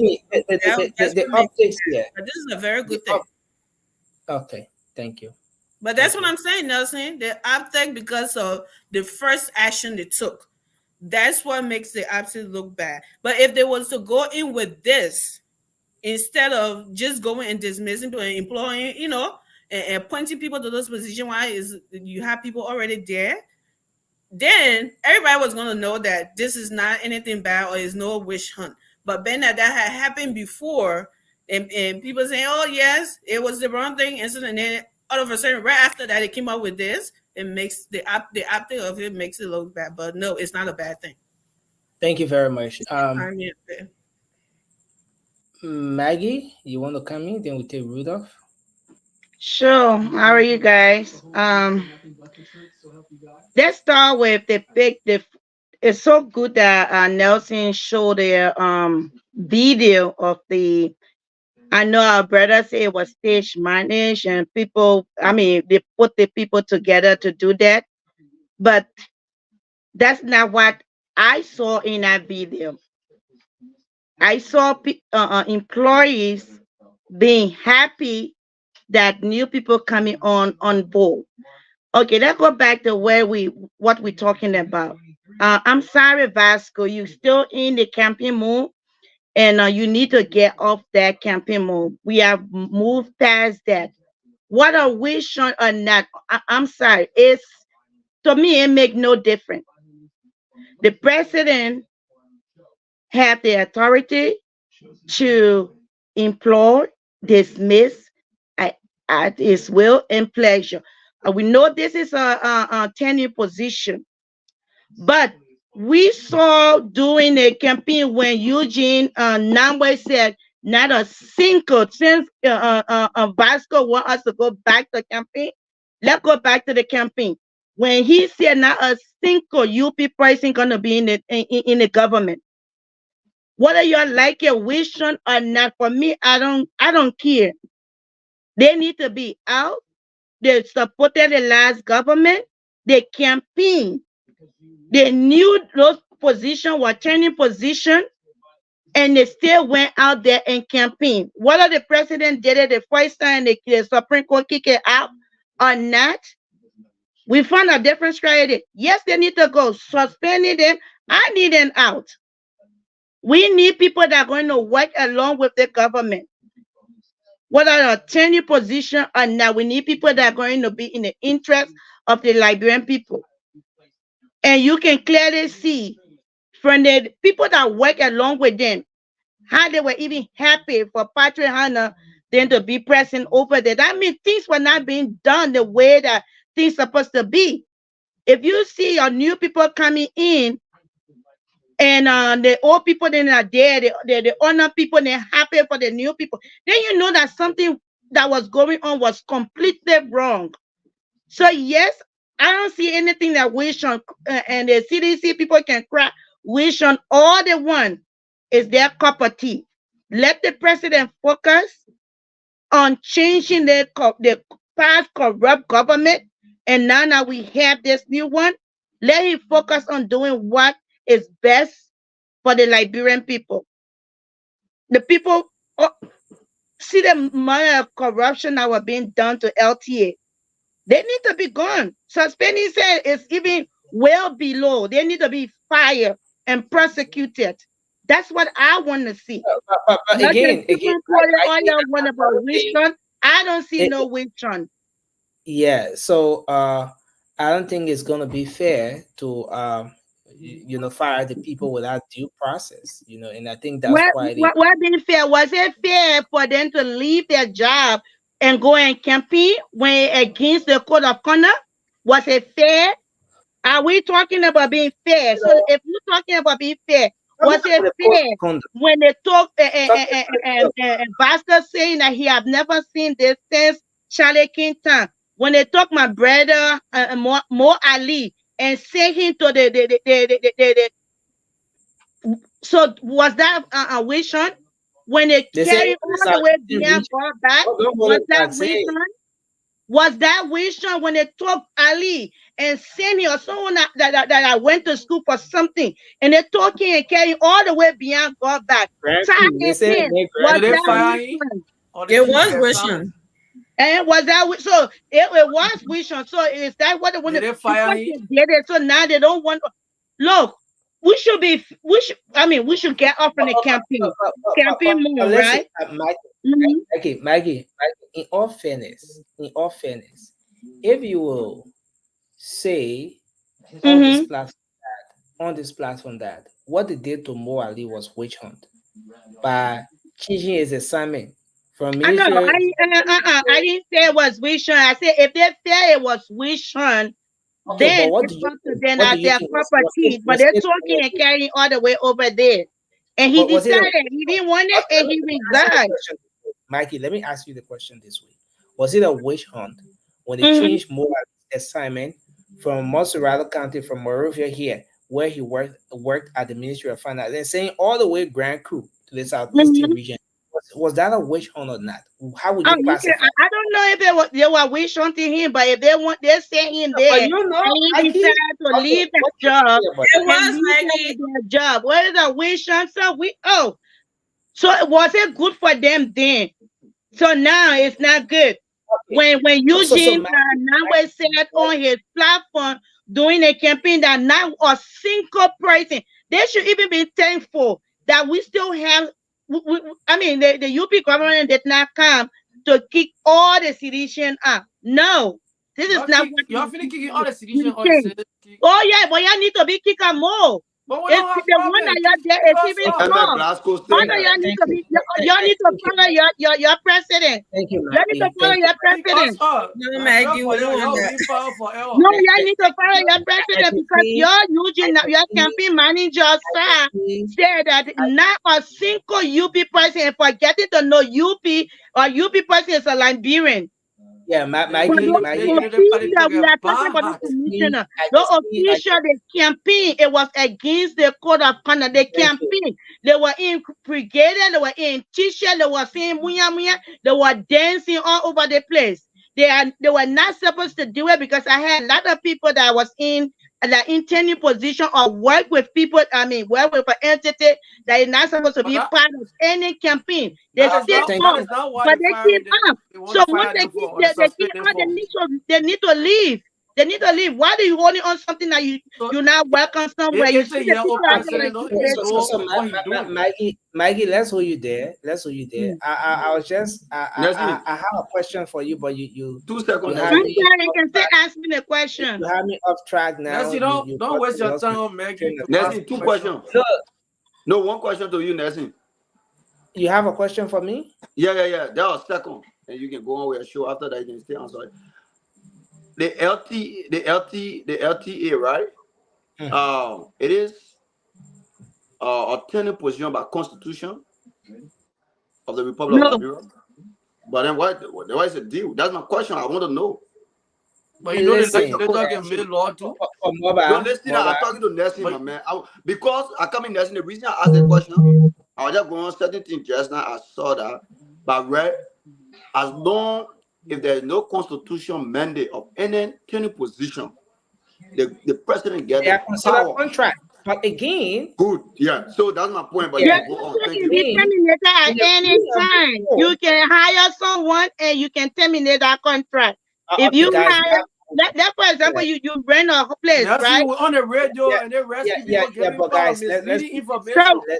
Let's the information that you can provide is information. we have to do this. And We it's have not to- right. We have to do this. Let's continue with the show. Let me say that we need to move to the next discussion, because from the way I see things, it's getting so heated. I And haven't spoken yet, Nelson. Don't judge yeah, me. yeah, sure. So we're coming to you next. But let me say, let me send a special greeting to my cousin, Miss Oh, Fatima. hi, Fatima. Thank you for your streamer. Thanks for joining us. You're Have joining fun from in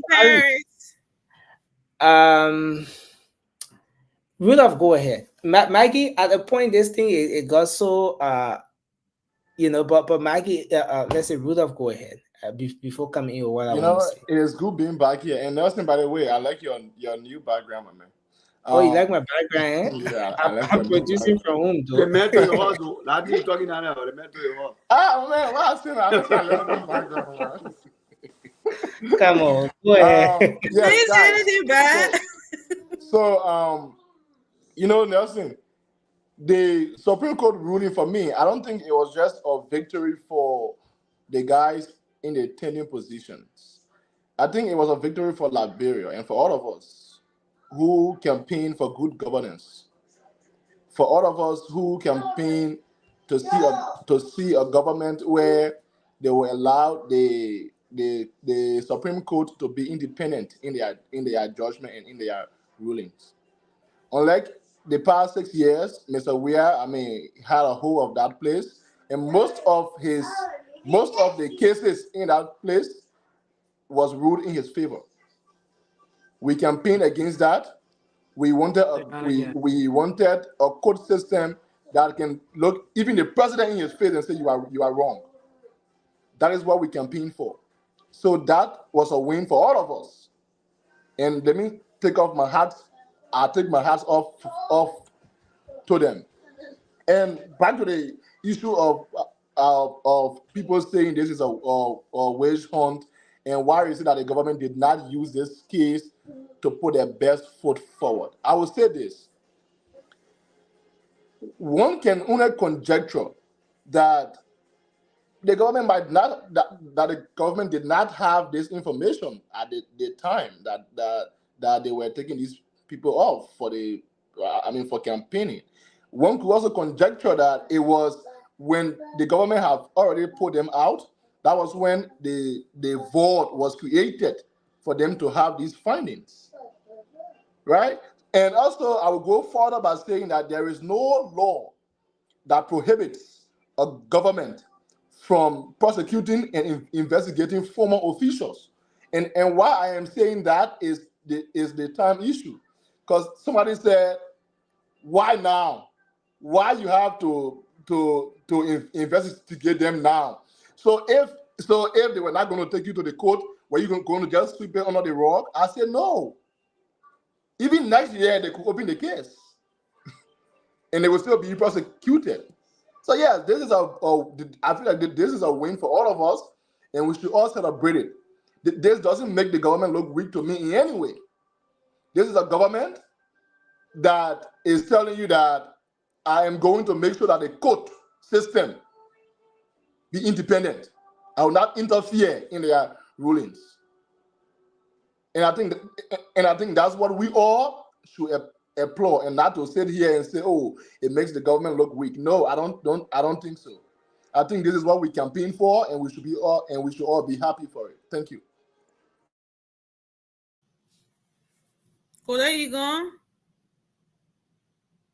Oh, Jesus, not again. Nelson? Okay, so I'm here. Mikey, I think Mikey's. Oh, okay, Mikey is done, right? No, I'm done. Everybody's done. You still have a question from me, he said. Okay, no, I think I'll skip the question.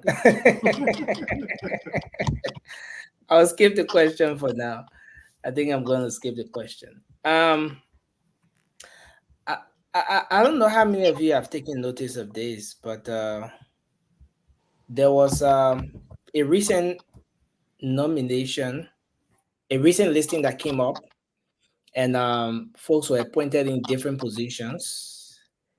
And one of those who has been nominated in a very key position, very strategic position, is the former defense minister, the first defense minister, the first minister to have ever resigned from this administration based on public pressure. The defense minister was nominated. This time around, not as defense minister, but still in the same security sector. He was nominated to serve as the head of the NSA. NSA, the National Security Services of Liberia, the NSA, the National Security Agency. But one interesting thing about this nomination is, I want us to go back a little. Before now, when Mr. Johnson was defense minister, there was something that happened. His nomination or his appointment in that position brought a public outcry. That's the first thing I want us to underscore. That outcry resulted to President Wakai withdrawing. Mikael, welcome to the show. It's good to have you on. That outcry resulted to a critical decision that the president himself had to make, accepting the resignation from Mayor Johnson. Some people thought that, look, this thing was just a resignation, but perhaps even the president was pressured to have this man resign his post. Now, I want us to go back to the army wives. The president, following that public pressure, constituted a team. Even the legislature did that, to investigate the army wives, their plights, their concerns. They cited several issues about, the way he handled things, and we discussed that lengthily here, even on the show. What do you make of his appointment or his nomination at the NSA, a hardcore top security agency or service in our country, the place that cannot be audited by any administration? You remember President Barker came up and then he wanted to audit the NSA. The people say, you joking again happened? And for sure, it didn't happen. After they constituted the team, mandated the GSC to audit them, he himself and the entire team came back. They said they thought they would have audited the NSA, but as they started with the audit, as they went on based on some serious security issues, they withdrew, they held back. They decided not to audit the NSA again. Mayor Johnson, former defense minister, Prince C. Johnson, has been nominated again. What do you make of this nomination? And now let's hear a take on this, guys. Just maybe a minute or so, then we'll move to our next discussion. The office of the Ombudsman, most of you are aware, as required by law, for the first time is about to be set up under this administration. But there's something very important. The guys have already captured in their budget that each of those lawyers who will be serving in the office of the Ombudsman should make 10,000 United States dollars each. That's something we're going to talk about. But let's conclude this discussion with this nomination. My application. Let's hear from you guys. Your take on the nomination. The former defense minister who resigned is now nominated at the NSA. So let's start with you. Let's start with Mikael, since he's just coming on. Or Mikael, if you're not ready, then we can start with Francis, as we did in the regular queue. Yeah, let Francis go. Let me try to understand what's going on. Okay, thank you. I mean, I don't have much to say about it. If they want him to be held at the NSA, fine. There's two forces over here. Some people say he did some things while he was chief of staff at the armed forces. Some people say he was the best, he was good. Hey, When he'll be head of NSA, let's see what he can do. Who knows? He could do good things. If he doesn't perform, he can be fired again. So I don't have much to say about this one.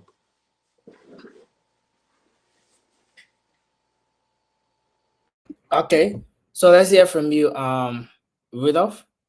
Then we'll take Bila. Then we'll Yes, take Vasco. yes. You know, Nelson, when I saw the Kickstart, when I saw that nomination, I mean, that just re-emphasized the level of trust that the president has for this guy, and that also, to a certain extent, erases the claim that the president pressured him to resign from his position. I feel like he enjoys the trust of the president to a larger extent, and also the support. Nelson, the NSA is a very, very strategic place in the government. For a president to appoint someone in that role, you have to be someone that the president can. I mean, even at night, he can close his eyeball and hold your hand for you to walk with him. Yeah. So, and I mean, given the record of this Prince C. Johnson guy, Nelson, I mean, I think he's the best fit.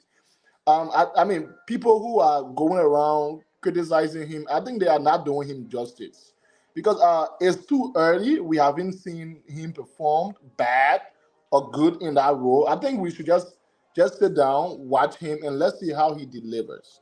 And you know, the issue with the audit, Nelson, when I first heard that they were going to audit the NSA, I was one of those few persons who sat down and said it was not happy because that place holds the country security details.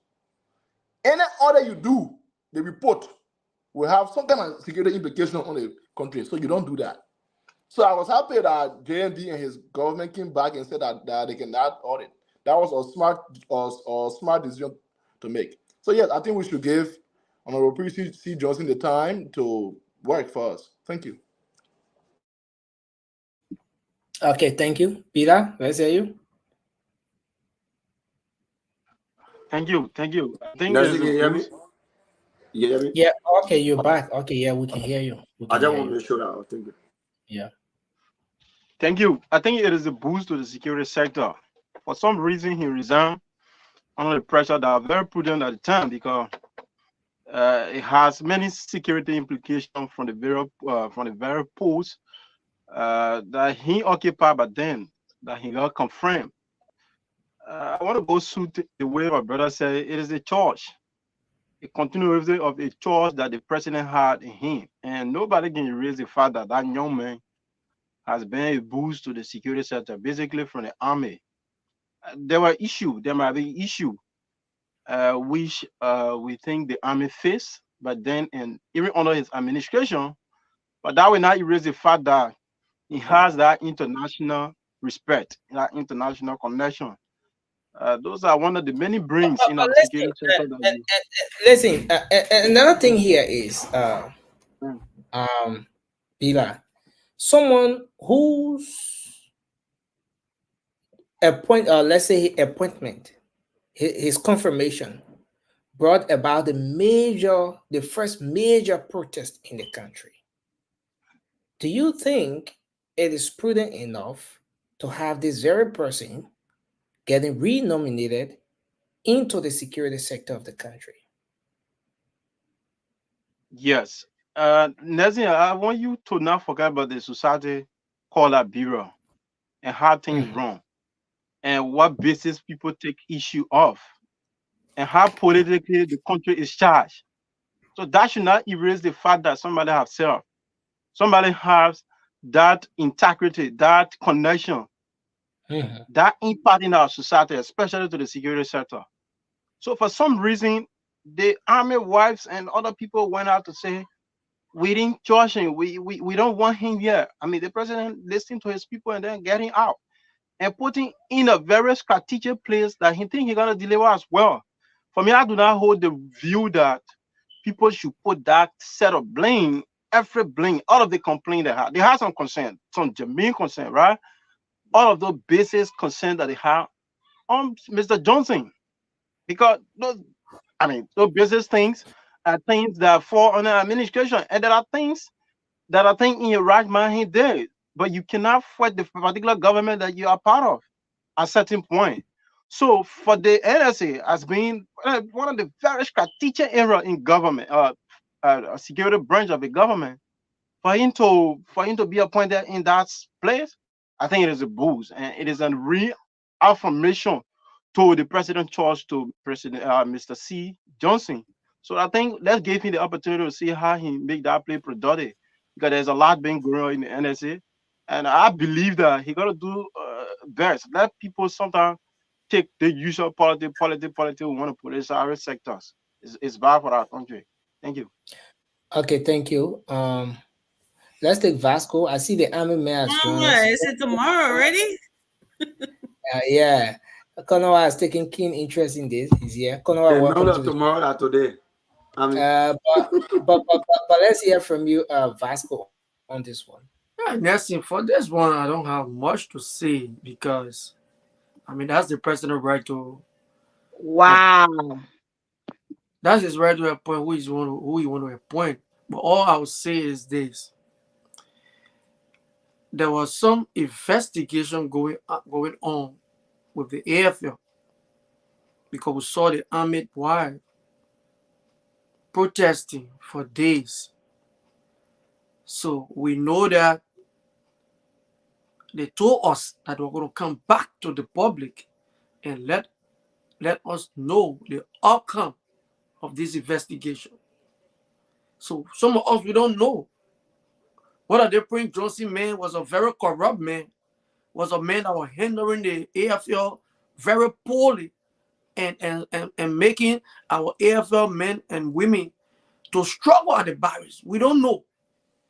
Now, this incompetent president and government is taking this man to a sensitive position without the public getting to know what Prince C. Johnson did with all the time he spent at the AFL. Nobody knows. So that's just all I have to say. But again, Vasco, you're right when you talk about the investigation with the army wives. And let me state here for what I know that an investigation was conducted. Even the Senate set up a committee. You remember when they had the protests at the ground of the Capitol, the Senate set up a committee to go and investigate. They concluded the investigation, and the committee, the Senate said that due to the security nature of the outcome of that entire investigation, they resorted to going through the findings behind closed doors, because there were some sensitive issues that were uncovered as a result of the investigation. But again, you may or may not have a point here, Vasco, because the fact that the investigation was not released to the public means that you cannot equally drag Mr. Prince C. Johnson for misconduct or whatever. Who knows? The investigative report might just contain something that is in the favor of Mr. Prince C. Johnson. All right, but just conclude with this one. Let me conclude now. Yeah, I want to just stop there, but you have make me to say something more, because and this is this. What is in that report that the public shouldn't know? When you see people hauling investigations, report coming out from some investigation, which mean big hands, which mean this, for me, once you continue to have this investigation from me, I will conclude that Prince C. Johnson never handled the AFL the right way, and he has a lot of things. But will you be fair to jump to that conclusion when in fact you've not seen the report? Nelson, Nelson, we have to agree that this the was not about investigation was concluded, he was not being according to you, investigated. listen now, according to you, if the investigation was concluded, why are they hiring the outcome of the investigation? If you have outcome of investigation, then you bring about speculation. So my speculation is that Prince Johnson was very corrupt at the AFL. Now you're taking it to giving to NSA. Can I say something real quick? That's my speculation. Nothing about him. Don't mislead the public. What's about their welfare? What's about their welfare? It was not about him as individual. Vasco, you were going to have a point. Vasco, guys, let's protect the person who has the phone. Vasco was going to have a good point if this man was being investigated and then he was reappointed. But man, Nelson said the investigation was not about the character of Prince T. Johnson. No, it was not about that. How you know? Because JMB never said that he's going to investigate Prince T. Johnson. It was about the protest. What are some of the claims? Protests? What are the claims? Let's finish the circle now. Let me come in again. Yeah, man. I know what you said. Guys, let's get the points that every single person have to make, right? So, Rudolph, your point is the investigation was not about the former defense minister, right? No, the last they're going to investigate him. Again, I want us to agree here that the investigation was about the happenings in its totality. Honor his regime, right? It took off from the protest of the army wives, which the government said was a serious security threat. Yes. So why they carry on the protest? What were the factors leading to the protest? And once you start to talk about those factors, then that's where you now get to drag in the former defense minister. Then once you get to the the factors that led to the protest, then claims and counterclaims comes into the picture. He did this. No, I didn't do that. Okay, so there are conflicting reports. So who's saying what? Who's saying the truth? But Nelson, it's a whole stage Nelson, to I get your point. I get your point. I get Vasco's point, right? What I am saying is that it was not going to be wrong if this man was under investigation and then he was reappointed. Then we could all sit here and criticize why was he reappointed. But nobody has that power or that authority now to criticize his appointment because he's not being investigated. He's not on investigation. That's what I'm saying. You have to say the president know what he's doing. Thank you, and the army was said nothing about him as individual. Want us to get that clear. The president don't know what's happening. He know what's happening. Okay, Vasco, your time is up. Thank you. Next is Michael. It should be okay. Maggie, I see your hand up. Let's take Michael and then we'll come to you, Maggie. Please. Let's take Michael. Well, thank you, Nessie, and I know I'm very grateful that we're back on the show again. It's been a little while. We've been out of this show for almost a week now, but thank God we're back here. But Nessie, to be honest with you, I know I'm not a security personnel or I don't know much about the security thing. But if you look at the whole appointment thing about Mr. Johnson, well, the president knows why he appointed him. But Liberian people got a tendency that every time things happen, people never really get a clear understanding as to why it happened and why we here. And they just go on with whatever they had to do. And it's probably the public always in doubt without questions. What's going on? And we all keep asking those questions. And the questions never really being answered by the people who expect them to answer those questions to us. All the protests that happened with the AFL wives and all that, it happened because the underlying factors for that protest were the appointment of Mr. Johnson. Whether it was he didn't do wrong, he did right, whatever he did, it was because of his appointment. Whatever he had done to his soldier people or whatever was going on, those people came up specifically for him, and it listed out why the protest were held, and we all saw it. What Prince Johnson did, why he didn't do, or what was going on under his administrations. All those things were there.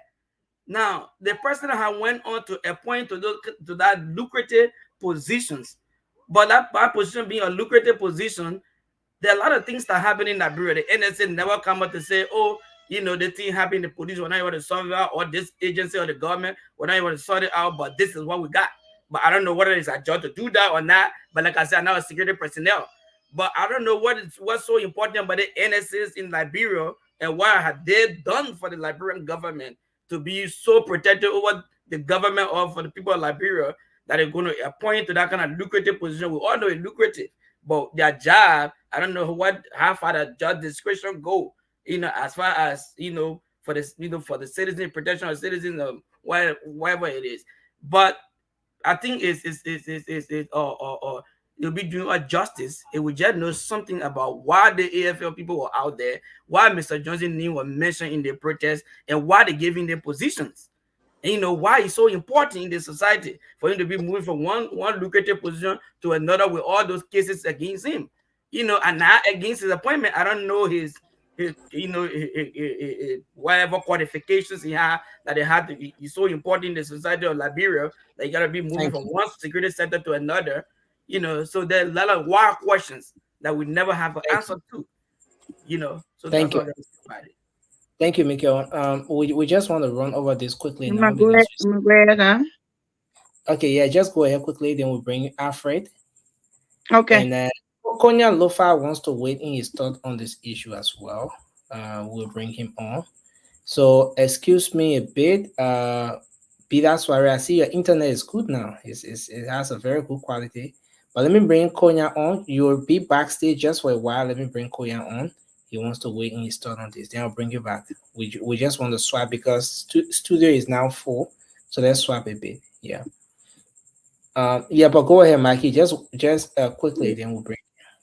Yeah, I didn't want to really talk about this appointment, especially for the NSA due to personal reason. But based on what Are you connected or related to the appointment? No, I just said you're not gonna put words in my mouth. I said based on personal reason. I didn't want to discuss about the NSA appointment. But what I'm going to say from Vasco and my other brother that just spoke, Nelson just told us that they had the investigation and was concluded. I believe it's my opinion, personal opinion. If after the investigation and if the president, I mean, if something was wrong with this appointment or with this man, Mr. Johnson, I don't think the president would have appointed him to another position based on the finding of the investigation. It's not every security thing the public have to know. They say it was the reason why the public was left out. It was because of security, and it was the same security reason why the presidential, accepted the resignation of Mr. Johnson. And again, it was the same security reason why the public is not aware of what happened. The investigation. It's not everything we have to poke our nose in. This is about security. And which one And the president and they set up a committee. This is the only thing I'm going to discuss about. I'm not discussing about the NSA. I'm just discussing about the appointment and the actually the investigation. So the investigation went through. Nelson just told us it went through. It was concluded. I think it was concluded after the president nominated Mr. Johnson. And it's for security reason. So Vasco and my other brother, I'm sorry that the president did not come to you or the community did not come to the public to discuss it. But this is for security reason. We cannot know everything. I'm done. Okay, thank you, Maggie. Thanks a lot. So let's bring our brother, Mr. Konowa, on. Rudolph, you have your time, but we have to complete the cycle, complete the round table, then we will, yeah. Conrad, go ahead. It's good to Yes, answer. thank you so much, gentlemen. I want to say good evening to every one of you. We've been listening quietly and absorbing some of the information that have been shared over here. I want to say thank you so much for your contribution. But this is what I have to say first. Before I begin my conversation tonight, I'd like to congratulate the Defense Minister Designate, Geraldine George Johnson. She's a fine lady, and I just hope that the legislature, the Liberian people will, take this in good faith and work with her. My own reservation to her appointment is that she should make sure that the AFL is not just a place where people want to go because there's no job in the country, so they want job. The AFL should not be that kind of place. It should be a place of patriotism. She should make it attractive for our young people so that they can join the AFL to protect our country. And I hope that she will be able to do that. Now, with this issue about the Johnson's appointment, one of our politicians once said that if you want to know people performing, look at the past, right? Mr. Johnson was chief of staff of the AFL for almost, I think, 6 years. And if you look at the AFL presently, in terms of strategic position, where is the AFL? Nelson, it will interest you to note that 3 years from now, members of the AFL will be 20 years in the army. 20 years. But there are only few people like Johnson who can go on radio and brag about 18 years because he have had all the immunities. You understand? I was down there and I know exactly. Now, you can't take it away from him. He's a very, very fine, intelligent gentleman. You can't take that away from him. But his leadership in terms of making the AFL attractive, when I mean attractive, I mean where people can believe in the institution that they will join. But I tell you for sure, everybody in the AFL right now, their only hope was what? The Mali mission. The Johnson administration was not able to put any strategic plan for members of the AFL. Right now, as I speak to you, their welfare. In recent time, we saw that the soldier were outside protesting for welfare. Welfare was one of their accounts that they didn't want Johnson to be the chief of staff. He was there 6 years. He did not put any strategic plan into place that would benefit members of the AFL who will want to retire. There's no retirement plan for the AFL. There's no welfare plan. When I talk about welfare plan, accommodation, you since 2006, you still have only 4 barracks renovated. 4. They can shuffling. They want to the airport. They want to Carisburg, and they want in Banga. You still have our soldiers two sleeping in room with their family members. Honor his leadership. That's the reason why some of these people, especially the soldier wife, did not want him to be chief of staff, or defense minister, because his leadership was poor. He was not able to do that. Today, as I tell you, you have people in the AFL, some of them are 15 years, some of them are 16 years, some of them joined the AFL together with Johnson. They are 18 years. But if you look back on the 18 years, they have nothing to show for it. So that's the reason why when people say that, the investigation went on because of security reason. Look, we have to move on as a country. If we want this country to move forward, nursing, we have to be honest with ourselves. If you give people position to perform and they can't perform, you move them. For me, I do not like the appointment. In conclusion, what do you I don't like the appointment. This investigation that people want to make it like, fried rice. They say, oh yeah, no, because of security reason, we can't say anything. We voted this government to make sure that accountability is the hallmark of the government. If you put people in position and you investigate, you find out they were liable for certain things, hold them accountable for it. Why would you want to give Johnson? Why would you want to give Johnson to NSA when people were protesting against his leadership at the AFL, one of the strategic positions in the country?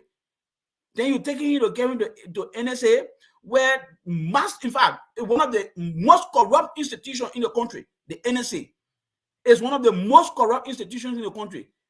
That there's no investigation, you can do audit and everything because of poor leadership. Who told you that the NSA can be investigated? Who told you that? Who told you that? The NSA can be investigated. The NSA can be audited. We want to know what the guys are doing. You don't have to come and give a hardcore classified information, but at least the institution should be transparent, so that when this institution that the NSA is making investigation on people, we can trust their judgment.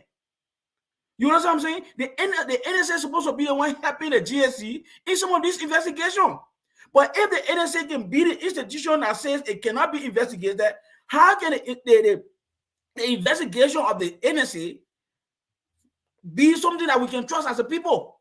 Because the NSA, as you see, it will be a secret institution that help the government to make sure that those that are doing corruption, they can be blocked. But if you have the institution that is so corrupt, it can be investigated, it can be audited. Where are we going? For me, I don't let this happen because you know what? You know what? In politics, you got to be very strategic. And I think this appointment by Mr. Bwaga is wrong. And he should not have done it. It's too early for it. And I think he should withdraw the appointment of Mr. Johnson to the NSA. There where I stop. Thank you so much. Thank you. Thank you very much. Let's bring in our brother Konya Lofa. Konya, go ahead. Let's take on this issue. You want to unmute?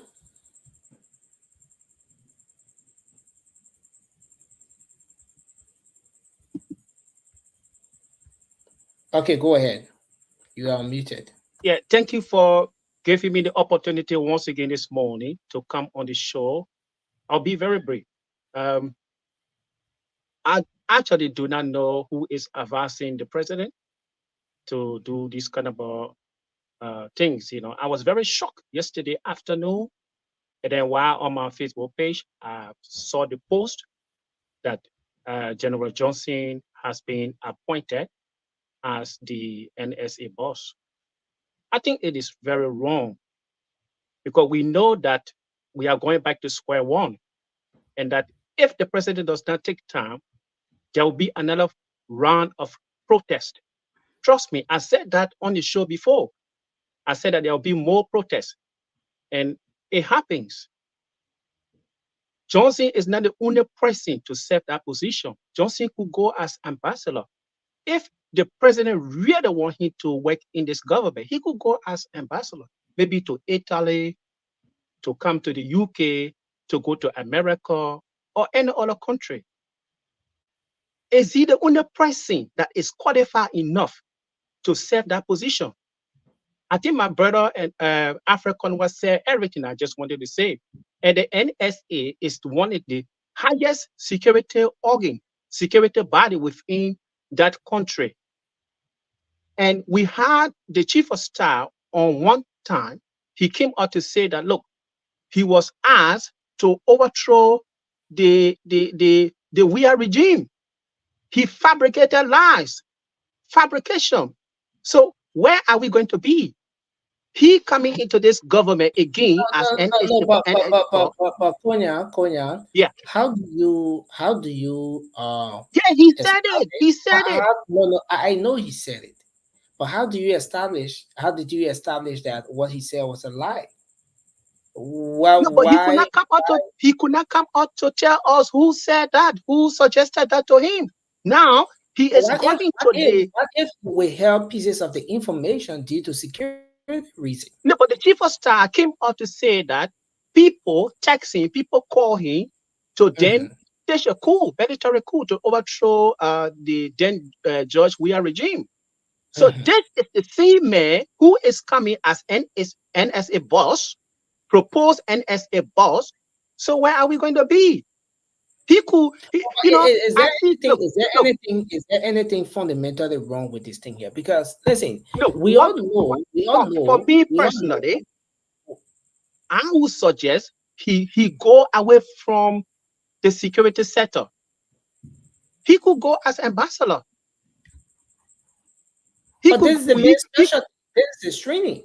Now, Konya, if you have someone who government has spent a lot of money on, but is he the only one? That's Alfred Conway. Alfred Conway just got here, master. Why only him? That no. Well, what I'm saying is, I'm just taking an example. Some of us here are qualified enough. There are a lot of people that are qualified enough. So Konya, there you go. That's good. I like it when people come out. Konya, then push your case. Say, what I'm saying is that we are going back to square one. I need this position. I should be in this position. I'm not saying that I want to be. I'm not saying that I want to be an NSA boss or chief of staff or defense minister. No, I'm saying besides the chief of staff, besides the former chief of staff or the former defense minister, there are other people.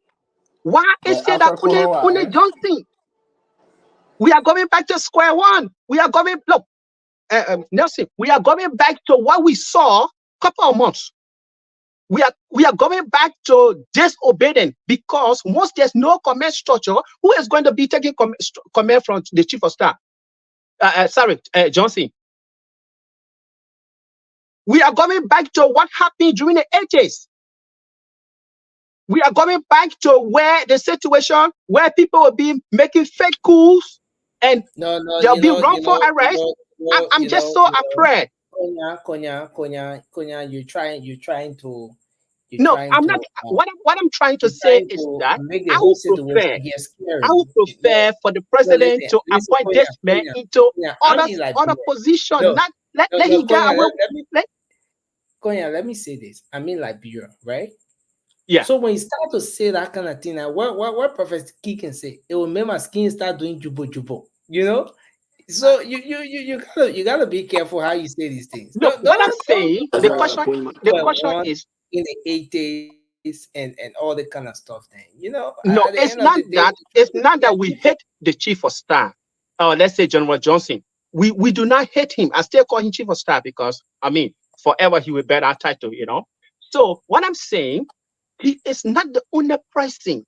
During his administration as a chief of staff, he was hit by the army. We saw that, which came into clear manifestation by the protest of the army, because I said that it was a form of mutiny. I'm the one that said that on your show. So it was actually the army that was protesting. It was a form of mutiny. So we see this man again creeping back into the security sector, where we got no accountability, as Alfred said, because you cannot audit the NSA.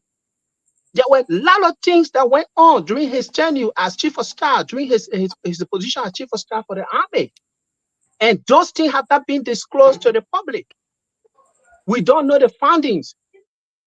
We don't know the findings of those investigations. Everything just went on the ground, So what I'm saying, there are other people, there are other qualified people that could serve in that position rather than just having this one Johnson coming into light again. We are going into problem. We are rushing into problem again. Who is he going to be commanding? He got no authority of command. He doesn't have any influence anymore on the security sector, in the security sector. So we could look, the president could, I don't know who is advising the president. Maybe Nancy, one of you supposed to be advising the president, or maybe my brother Alfred, Francis on there, Alfred brought him, man. You have to go campaign for him. No. We keep coming back to the old thing, and then we say that the president is so experienced, almost more than 45 years in government, and we see this thing happening. Let's just look at the LTA. The issue of LTA, I've been listening to the program. The LTA, yes, the LTA authority said, no, we cannot be sacked, we cannot be dismissed. So he ran to the court, they beat him at the court. Now He said, oh, we got credible information that there were a lot of malpractices at LTA. So in fact, I'm going to suspend these people. I mean, I support this government, but I think things not going very well. And I'm saying this again. If we are not careful, we'll see another round of protests. I'm telling you today, take it from me. I can see another round of protests. I think you're inciting a protest. I'm sorry. Let him I answer. think you're the one What I'm inciting the saying, protest. Let a man talk. Let a man, you know. I said this on the show. When you invited me on the show regarding the chief of staff, when he was told by when the army were protested, I said it was a form of mutiny. So that went off. We passed that stage. Then we see again, we see him coming as a ghost in sheep clothing. This is a ghost coming into sheep clothing again into our faces. Ghost will not see the ghost. So how the ghost will even be in a sheep clothing? That ghost will be kicked away. So, but thank you very much. That's my thought. Thank you. Nancy, if you allow me to Thank you. get We'll go to We want to transition to our next talking point and take calls now. but just let me just allow me Okay, guys. I told you. My name was talking for French. I mean, after you taking my time. Let me take your time, please. This conversation is a very serious conversation, and I believe, right, that I do not hate Mr. Johnson. Mr. Johnson is a very fine gentleman, but when you are running government like this, it's not too soon for us to say rat play with us.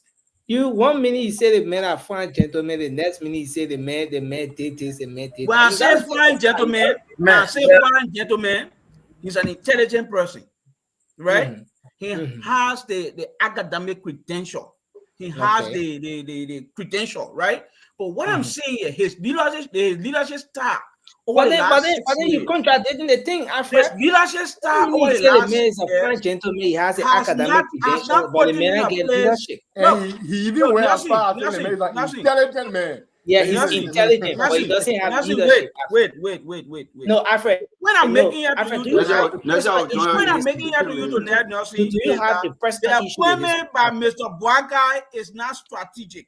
This man, you gotta let the cycle finish. This man resigned from a position as a result of protest. Thank you. To bring it back in government so early is not strategic, and this in a seized sector. In fact, his position is even higher than that of the defense minister. It's not good. It's not good. You know, we take seriously your points. You guys are security people. For me, I'm a journalist.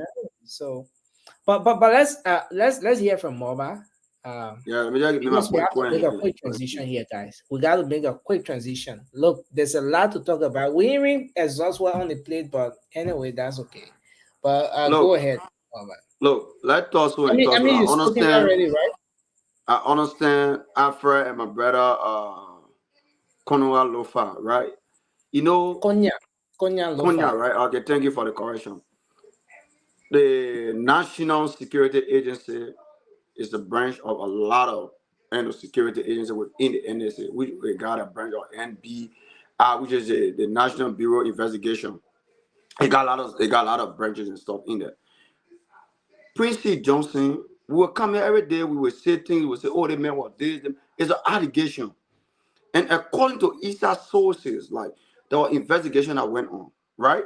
And let me tell you, like there are certain things in the security sector. We all next thing. I mean, Alfred, Konowa know. There are certain things that when I come publicly that tell the library people say, "Oh, because of this," it would then lead within the security sector, and look.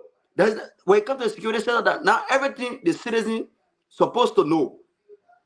The security is very, very important for every nation. So there are certain things. Okay, that's Zunda. I can come here there. Vasco say, okay, he agreed that Prince Josie was a corrupt person. Okay, me come and say the president George Manawia or Prince Josie made his case. George was not take it seriously, and probably he stepped on it because he wanted the man badly, because he wanted for the man to probably do certain things, and the man not even pay attention to it. So I can come and bring an allegation. Will you believe it? You will not. So when I come here and push it on the wall to say because the investigation went on, it should have been public, published out that everybody should know, the Liberian people should know what's going on. Security, there are certain things. After you're been in the security sector. Somebody who still let's say grassroots who coming out in the security sector, there are certain things we can come publicly and say we're going to so you are grassroots in the security sector. Yeah, I'm still coming out. I'm still learning. But let me tell you, when the Senate come up and tell the Liberian people, So right? no, I'll interrupt you. How did you derive that position, grassroots in the security? No, because I'm still learning. Let me tell you now, to get a practical on the theory. I'm still on the practical. I'm about to enter the theory pretty soon. The theory may be I thought you should do theory first before you do practical. I agree. No, a lot of people did practical, they in the practical and do the theory. So if I now in the that theory, makes you a grassroots in the security sector. Yeah, because I'm not. I enter the practical yet. Listen, until I can enter the practical and understand the system, then I will come here and say, okay, you know what? I can sit down with Alfred and say things. But end of the day, I get lay idea that I can share with my brother. There are certain things in security you can bring out. You keep it because you're looking at the aura of the what? Classified information. Yes. Can I just come in 1 minute? Just before I leave you guys. So if I come in, let me conclude because I'll soon be leaving. I know you're making it too complicated. No, it's not complicated, my brother. Because the reason I come out of all these things is that my brother Vasco came out and said there was investigation that went on, and he believed that Princeton Johnson was guilty of the crime or the allegation. And I can come here and say the investigation went on. Princeton Johnson made his case, but the government of the Republic of Liberia, which is a judge, man, we are not listening to it and did certain thing because he wanted to see his bad side because George wanted certain thing and Prince Johnson refused. I can come here and make that allegation. So when I come here and say because Prince Johnson died, all that thing that happened, the protests and all that thing, look, it was pre-planned. It was pre-planned. There is nothing we can come here and say it was not pre-planned because it was not pre-planned. It was not happening in Magibi. It will not happen in Sano. It will not happen in Great Jida. It will not happen in Bomi. It will not happen in Moserado. It was pre-planned. That's something that the people went on to say, you know what? We want a person because so. But because there is no evidence, they don't come and say what they want to say. So when I come here and declare, let me hold you there. Let me hold you. My brother, you just came out here, you told us say because of classifying the no, I just can't listen. I agree. You hold it there. Then you can say there was no evidence. I coming on. You see the court just on the street, they don't have any evidence. Alfred, I coming off from the protester, the Army West who are protesting that side coming from now. I say they carry on investigation. That's what I'm saying. So based on my own understanding, I can say, because it was staged. Because it happened in all the counties. You understand? So the president see integrity in Princeton Johnson. That's why they carry into the NSA, the National Security Agency, because they understand what he brings to the table. They understand his credential, his ability, and his character. So nobody will come here and assassinate his character and we just say because of politics. It happened, and we all understand nobody here can come out and put a finger or say the man did that. All the allegations. All these things are allegations. And the allegations have been proven to the Senate. And the Senate said that they can come out with this because it's so important to the extent that when they bring it out, it will bring disunderstanding or dissatisfaction among the citizens. So who knows? Is the president involved? Who knows? Is what involved? We don't know. So everything that Prince Johnson, because his knee was up, because there are a lot of things that the government wanted and he refused to deliver. So based on that, the government can come and blame him. So when I come here and endorse him based on what the people saying, Nelson, can I get a quick 10 seconds? The Prince Johnson treat you bad? No. You get treat you bad. Then I come here and say 10 seconds, please, real quick. So let me come here and be genuine on our statement. We believe that Prince Johnson is a man of integrity. We believe in the rule of law. Thank you. Yeah, we know Prince Johnson is a God. conclude, Mova. Can you get 1 second, please? Nelson, 10 seconds, please. Let me just Okay, correct so something. No. We not say the mayor is. We not say the mayor with has gone. everything We are Alpha saying said here, the mayor you still is a man you of still have, integrity. We you respect still him, have, and we know that he will serve in that position with dignity. He will serve the Liberian people well. So What when I I come can here say and to you, criticize, Joseph, what I can say to you, watch in the next 9 months and see how Geraldine George Johnson will transform the AFL. You will see in the next 9 months. I can promise you, I will predict to you that in the next 9 months, all when she is depends what the you will president is working see at. the new type of leadership of Alfred, the AFL under her leadership. Alfred, let me conclude by saying this. I come here. You're making it Hold too on, complicated than it's supposed to be. please, let me not conclude. Princess Johnson was. Let me conclude. Alfred, Mova, you concluded. Yeah, No, never. Just go, man. Alfred, Let's go give me, get her here, man. I never. 30 seconds, let me just conclude and be done. I beg you. So let me tell you. Pick it up now. Pick it up. The president or the government working along with the general, things happen. But if the president or the government is not in favor of the general, things will not happen. So we shouldn't come here and say it will transform this, it will transform that, my brother. The government will know the past regime. They based on a lot of rhetoric. They said things that it never happened in our entire life. We saw it. So when I come here and say these things happen or the budget will pass and precinct only step on it. Thank you. 10 So we seconds, have real quick. Okay, so it means that we're not going to the next talking point. Nelson, I just want to I will join you in 10 minutes. I will join you because let the conversation. Out of time. Marshal Secretary, Emmy, have you spoken?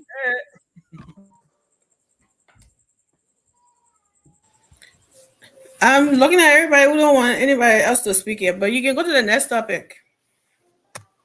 10 seconds, real quick, Nelson, please. Okay, so that 10 seconds, you will get it on the next Nelson, I want to clarify something on this topic real quick. That's all.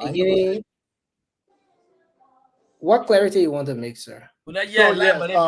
So I want us to. So it's about this whole investigative report that we are talking about here. Mm-hmm. The report from the Senate, it is not an official investigation. The government, through the president, announced an investigation. And he said that and it was supposed to come within 3 weeks, right? The time has elapsed. And we heard through the government spokesperson, in person of the Minister of Information, he said they are still going through their investigation because what they thought it was is bigger than that. Their investigation has crossed borders. It has gone outside of Liberia.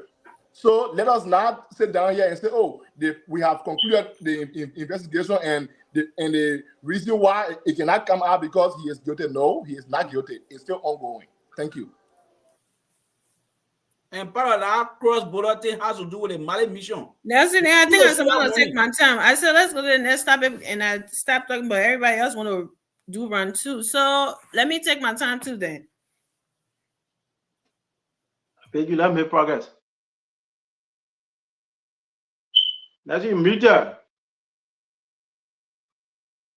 I was just saying to Emmy that if she's taking her time, then we take calls right after her, and then but I told you let's go to the next something, and then so that's why I said let me take my time. So okay, so this is important. A lot of you have followed closely for a very long time since the coming into force of the Code of Conduct for public officials in Liberia in 2014.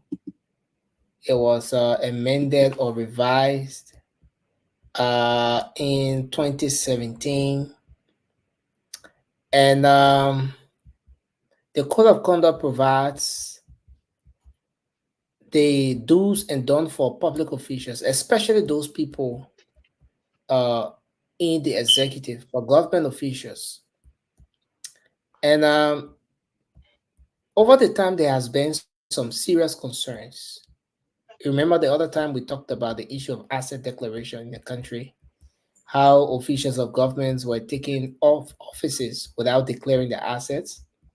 And when it came to the aspect of who prosecute those people, then the question of the office of the Ombudsman came into the picture. Well, this office needs to be established by law to be able to set the necessary checkpoints to make sure that government officials are operating in line with the laws of the country, that they're not crossing their boundaries. And if they did so, that office is there to ensure that the necessary action is taken. So I just want to read a portion of the code of conduct here. 12.1 has to do with the creation of the office of the ombudsman. And this is very important. This is very, very important. We're driving at something here. But let me see if I can. Okay, I can pull this one up now. I think I'm going to screenshot it and then pull it up. If you want, I can read it right before me. Okay, you got it right before you, right? Yeah, 12.1. You want to? Okay, 12.1. Okay, so read what 12.1 of the code of conduct says. Please do that for us, sir. So the creation of the office of the ombudsman. So the office of the ombudsman is hereby established as an independent autonomous body, which shall be responsible for the enforcement, oversight, monitoring, and evaluation of the adherence of the code of conduct. 12.2, the office of the ombudsman shall receive and investigate all complaints in respect to the adherence to the code of conduct. In the case where there is a determination of guilt and violation of the code of conduct by private and public officials and employees of government, said violation shall be submitted by the ombudsman to the Liberia Anti-Corruption Commission or other relevant agencies of government. The office of the ombudsman shall be responsible to collaborate with the 3 branches of government and civil society organizations in order to develop regulation for the code of conduct. I will stop there for now. Okay, and you just said it right. You just said it right, Alfred. For the sake of our audience, I just thought to have it displayed on the screen for a while. So what you see right before us here is the function, is the responsibility of this particular office. And this office is not just an individual, but it's a whole independent autonomous body that is supposed to be set up for the enforcement, oversight, monitoring, and evaluation of adherence of the code of conduct.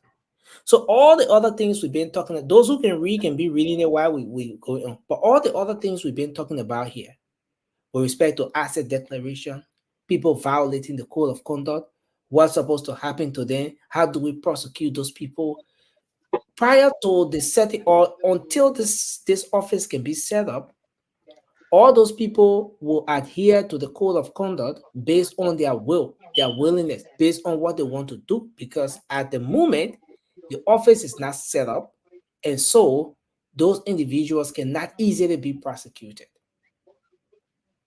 This office, as you know, is supposed to investigate all of those complaints and everything like you see right before us. But this is where we are, folks.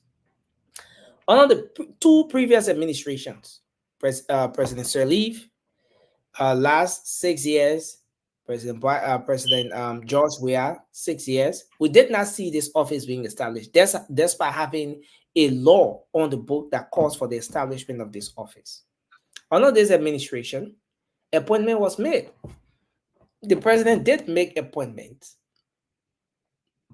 of individuals that should occupy this particular office. So you take, for example,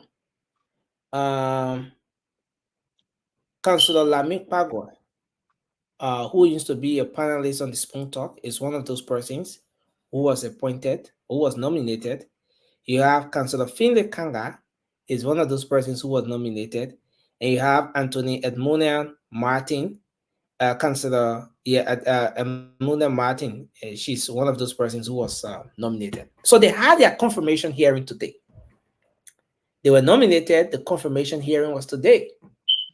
They were questioned on so many issues. They were asked to answer questions on a lot of other issues. Well, one of those things they spoke of, which was very important, is that they say government officials, according to the law, official government is supposed to go to work 8 o'clock and it should leave from there far.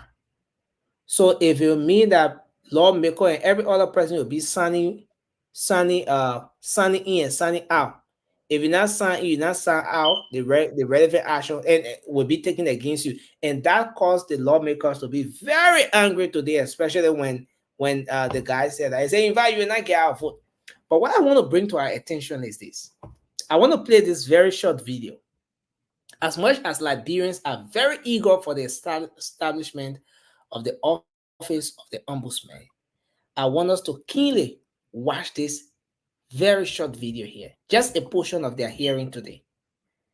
On the screen right here with the glasses, the first person is Councillor Lami Pagoy. In the middle is Councillor Finley Kanga, who is the chairman, and Anthony Emone Tape there at the far end. So let's watch what they said when it came to the aspect that had to do with their salaries. So the proposal he has in there is it is like $10,000 per month, each of you. per month. Each of you. If you are more about it, you have a hard quality. It's they're gonna call it. What he proposed? In there, he has. Sorry. Yeah. The code of conduct talk about accountability and transparency. This kind of drug, you know how to put it on what he proposed? There are 3 sections of that budget. There you go. The section I get to do with the draft salary for the proposal he has in there is that Makoli hasn't seen that. So the proposal he has in there is like $10,000 per month, each of you. per month. Each of you. If you are more about it, you have a hard quality. They're gonna call it another one of it.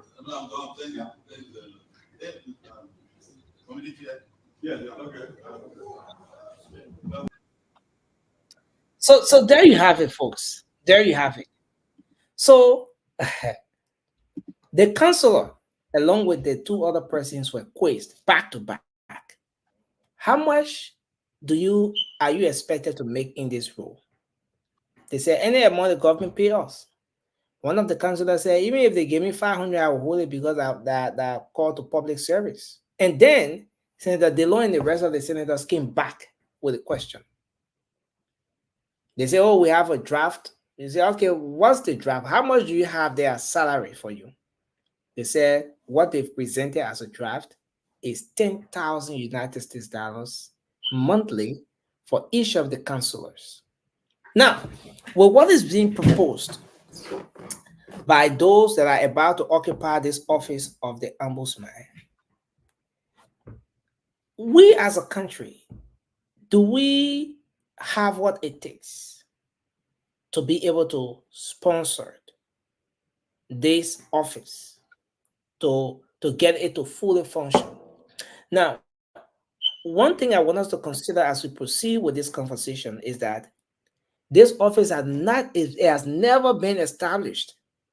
People have complained, Liberians have called, they've cried for this office to be established over and over, because one of the criteria is that the people who occupy this office have to have some level of political neutrality. They got to be people that don't get any political affiliation. They have to be counselors, people who are well-versed in the law, and all of these criteria. So based upon that, there has been some issues. Even President Weah, he tried, but he didn't establish the office. On a JMB, the UP is about to be established. But let's talk about everything surrounding it. The salary, the disclosure. Let's start the conversation here with Alfred. Then we're going to make the roundtable. Thank you, Nelson. You know, Liberia has suffered so long. And in as much that we are yearning for good governance, putting the country to the right place, I think men that have head on their shoulders should see the bigger picture of the country and see how it has been ripped of its wealth by individuals over the years. And I think it is time that we be honest with ourselves and collectively we can revive our country from the dungeon of abject poverty and corruption. I don't agree with them on their $10,000 salary payment. I do not. Because if the office of the ombudsman, individual making $10,000 per month, what will you say about the classroom teacher that's providing services to our people, to our children, educating our people? What will you say about them? How much did you make? What will you say about the police officer that every day he leaves his house, his life is in danger? What will you say about the doctor, the nurses that leave their home every day, go to the hospital to provide service to our people? What will you say about them? I do not agree with that $10,000. This country has suffered so long. No, I don't agree with Councilor Bago and I say, oh, because they go to school and what they come and do for the country, they must be paid so that they can be compromised. If you love Liberia, you must think Liberia, build Liberia together. We can do it together. We have to sacrifice together. No nation ever become prosperous at the end of few people that they're making a lot of money while the other people suffer. We can take the case of China. You know what the Chinese did? Alfred, we want to make the roundtable quickly and then we go to the phone lines. But given the intensity of the job that those people will be doing, they're going to be investigating. We just pull up their TOR here as per what was captured in the very code of conduct. Those individuals will be in the business of investigating all of the complaints. They'll be carrying oversight, monitoring, evaluation, and everything. Are we in the business of trying to give people plenty of money, or we want to resuscitate what has been stolen from the country? Where are we? You want to be paying money? This is not asset recovery. I hope we're not mixing anything up here. No, but what's going to happen here? No, listen. What's going to happen here if the office of the ombudsman is become effective? What's going to be happening in the government? We're going to be seeing productivity. We're going to be seeing efficiency. And once you are seeing productivity and efficiency, the issue of corruption will be minimized because people will be held accountable. So people will not be stealing. For example, you can steal time. Yeah. If you go to work, if you go to work and you're supposed to be to work, imagine what I'm talking about. When you're supposed to be on 15-minute break, that's 15-minute break. If you are caught on camera stealing time, when you're not supposed to be stealing time, you'll be fired. Sometimes you get suspension. You know what I'm talking about. So if we can start doing that in Liberia through the office of the ombudsman, there will be honesty in government. People will not be stealing government money because they know very well that the office of the ombudsman will make sure that people are prosecuted for stealing, for dishonesty. But every guy will say, okay, because we want them to work, so we'll start giving them $10,000. Sooner or later, they'll be asking for $20,000. Sooner or later, they'll be asking for $30,000. Are we prepared for that? Are we very, very prepared for that? I'm checking for one quote of Lee Kuan Yew when he said about governance. Just let me, Nelson, let me find that quote. Okay, Lee Kuan Yew, find that quote. Let me find that quote from Lee Kuan Yew. Can we come back to you, Lee Kuan Yew? Yeah, you can come out to me. I mean, you can go for it. Let me find that quote from Lee Kuan Yew. Thank you. Okay. So, Emmy, let's hear from you on this one. Thank you. Nelson, I think this is a good thing. According to one of our brother from the Sakimochi, he said he had never seen a lot of things since his time in government. And this is one of those things, Nelson, that he has never seen, because those people came and they just swept it under the rug because they knew what they were after. So they then make it a business to establish these, the entity. And I think something like this supposed to be a tenure position. And I disagree with my brother Alfred to say, oh, that's a lot of money. We are wasting a lot of money in Liberia, in places that is not supposed to be spent. Like somebody said, this is an institution that's supposed to be well paid and well something to keep them credible and not compromised. To not they, I mean, if they are well paid, they will do their job, right? Anywhere that we always say America, even here, you have to pay the people for what you have to look at the jobs that you're giving them, and pay them for that job. Liberia is a like I said, decomposed, rotten country. Unfortunately, that's our country. We love it, right? But it is. There's a lot of things. These people, they will fight these people. They already started fighting in the Senate. You heard Nelson.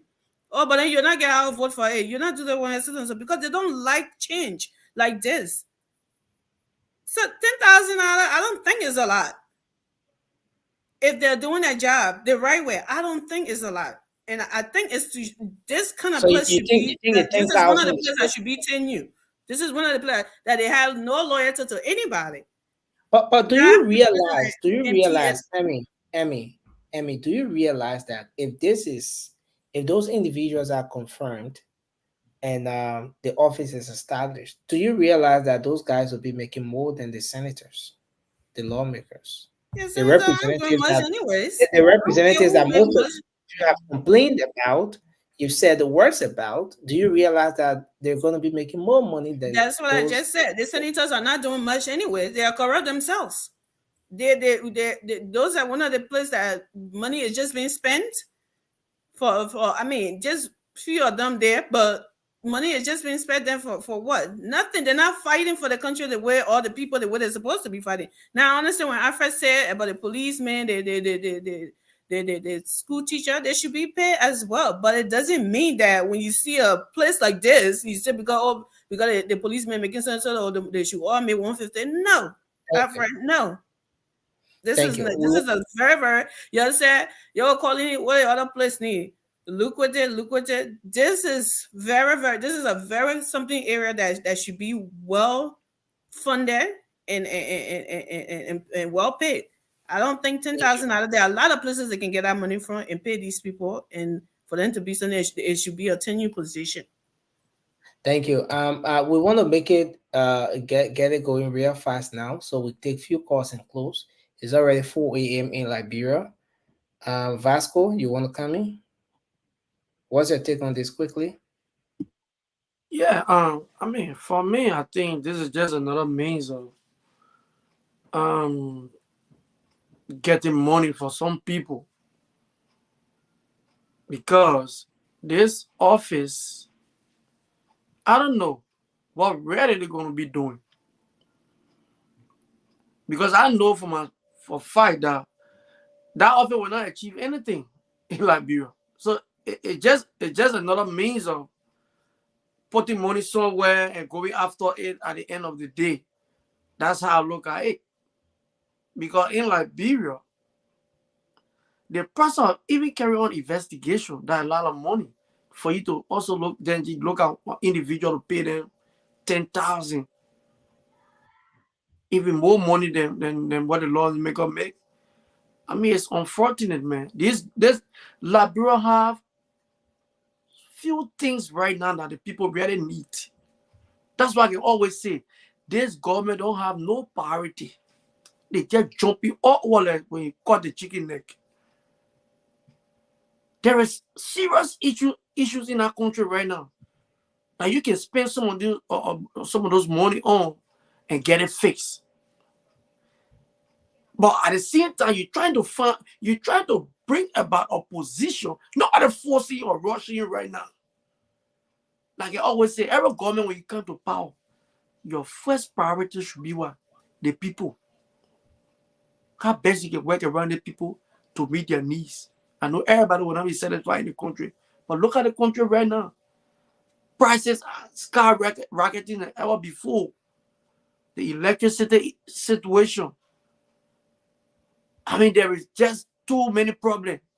And these are the things the government need to be looking at right now. We understand your ombudsman something. You can come back later on after you address some of these issues. Because your Abro man's thing will not put no fool anybody tell what in a bureau. We know that system. I can always tell you, I know we bro, like bureau. Some of the things we see you doing right here, the rest because I did it before, so you know it. You're right. My brother, can you name one government? Name one government since you were born in our country. You think that President Baga would not even understand, you don't know what happening? The longest serving man in government, he don't know every day he made all the mistake come out, he made all the mistake come out, that he didn't want to achieve anything like bureau. It will not work. It will come out right here, give and tell you. We start out with the asset recovery here, y'all. Why is the asset recovery right now? Isn't going. You know, what is the asset recovery? Where? In progress. What kind of progress? It done. It finished. Thank you, Vasco. Thanks a lot. Thanks a lot. Can we hear from Rudolph? Oh yes. You know, Nelson, Vasco was making. He started off making a good point, but then he just slipped in the oil again. So, but yeah, I will partly agree with Vasco, and for me, I will give reasons why. I feel like this is going to be a toothless bulldog. That's what I think, and the reason why I think so is because Nelson, the fact that they do not have prosecuting power, I feel like it's going to do no good for us. We have the legs of LACC, right? We see that they do audits, they come out with their findings, and those criminals sometimes they are working on the street because because they don't have prosecuting power. I would have supported this agency 100% if the Constitution can give them some kind of prosecuting power. Because it is no use just to investigate, then you turn over your findings to another people. Then why is it even necessary?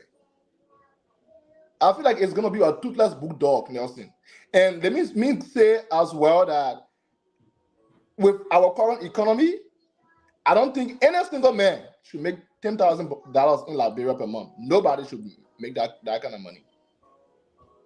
I will stop here for the sake of time. You can make that money, but go to the private sector. Thank you. Okay, in the public sector, that's what I'm referring to. Thank you very much. Mikael, let's hear you. Then we'll take Maggie.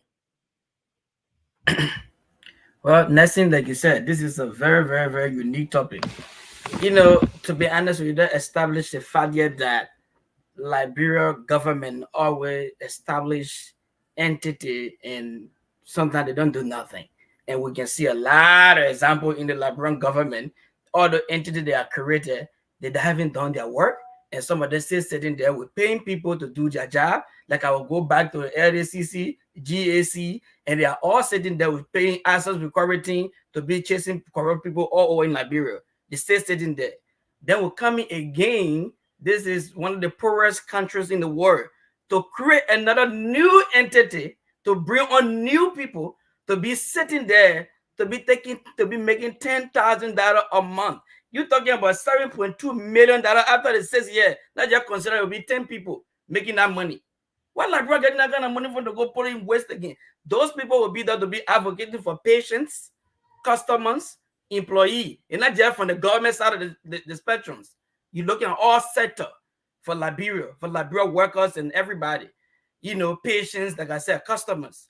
So why we can't feel JFK instead of patient bringing complaint that they didn't get this service, they didn't get that service? Why we can't take the $7.2 million for the 6 years to put some in those places for it to be fixed, for the people to be going there for that medicine, customer going down, what else, to make sure nobody taking corrupt money from the people to be giving them all kinds of price that they just, the government employee, the private employee, for people to cheat them over their wages. The government can do better than establishing another entity to spend money that they don't have.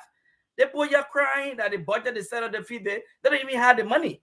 They lobbying all over the place to get this money. They created another entity to pay them the money for 6 years. They just consider you got 10 men.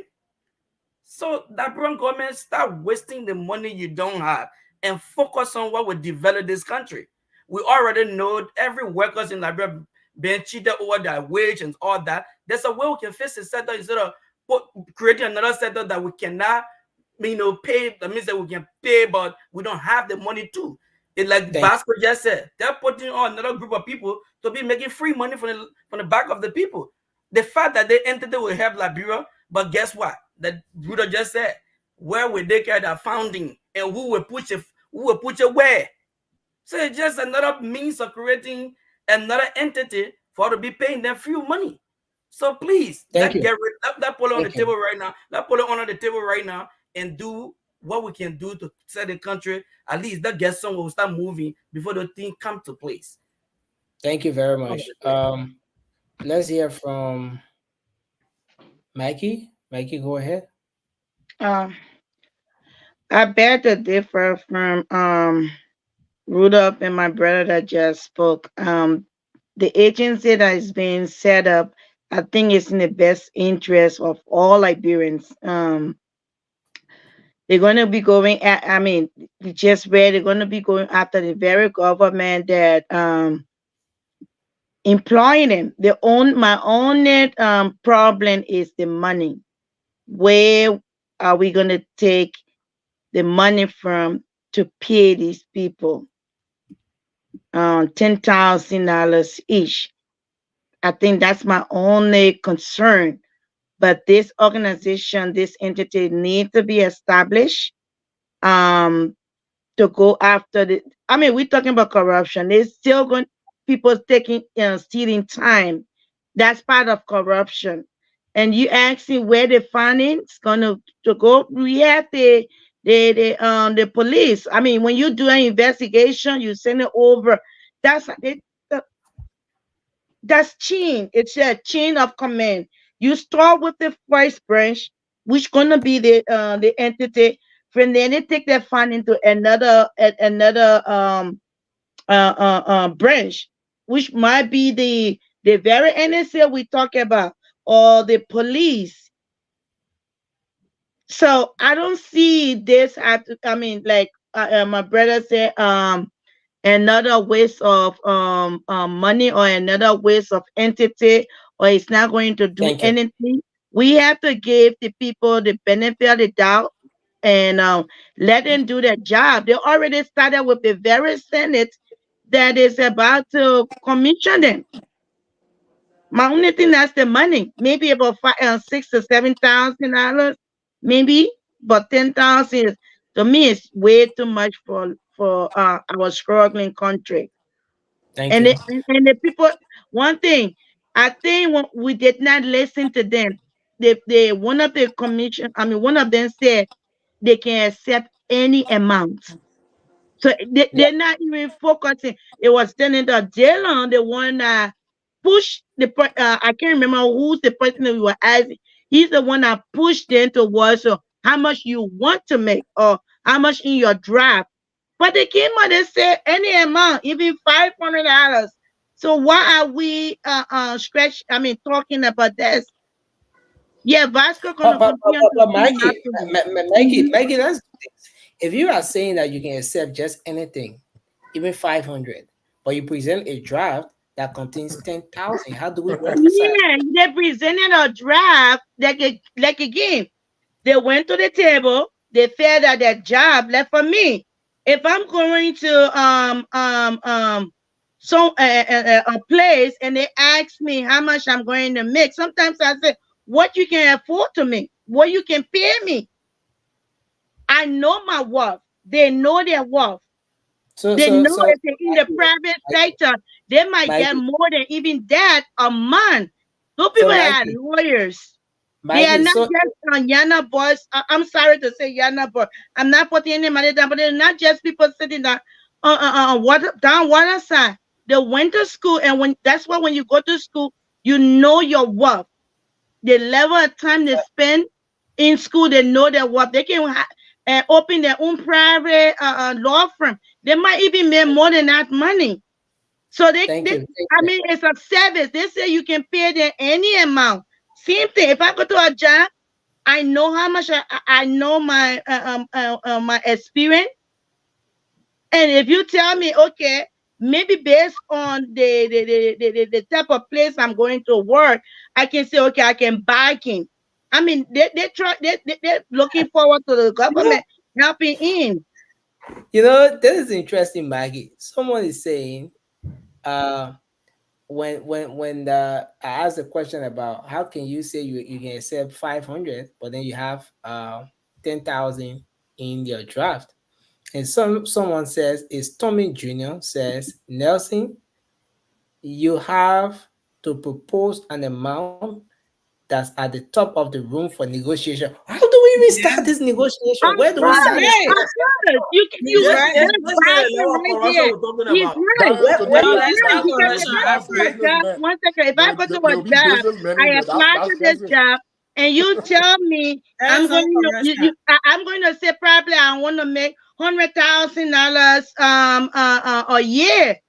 And if you cannot pay me that, then we can start to come down. But I'm going to go to the highest, and we can come down to what I mean. It's unnecessary for me to make.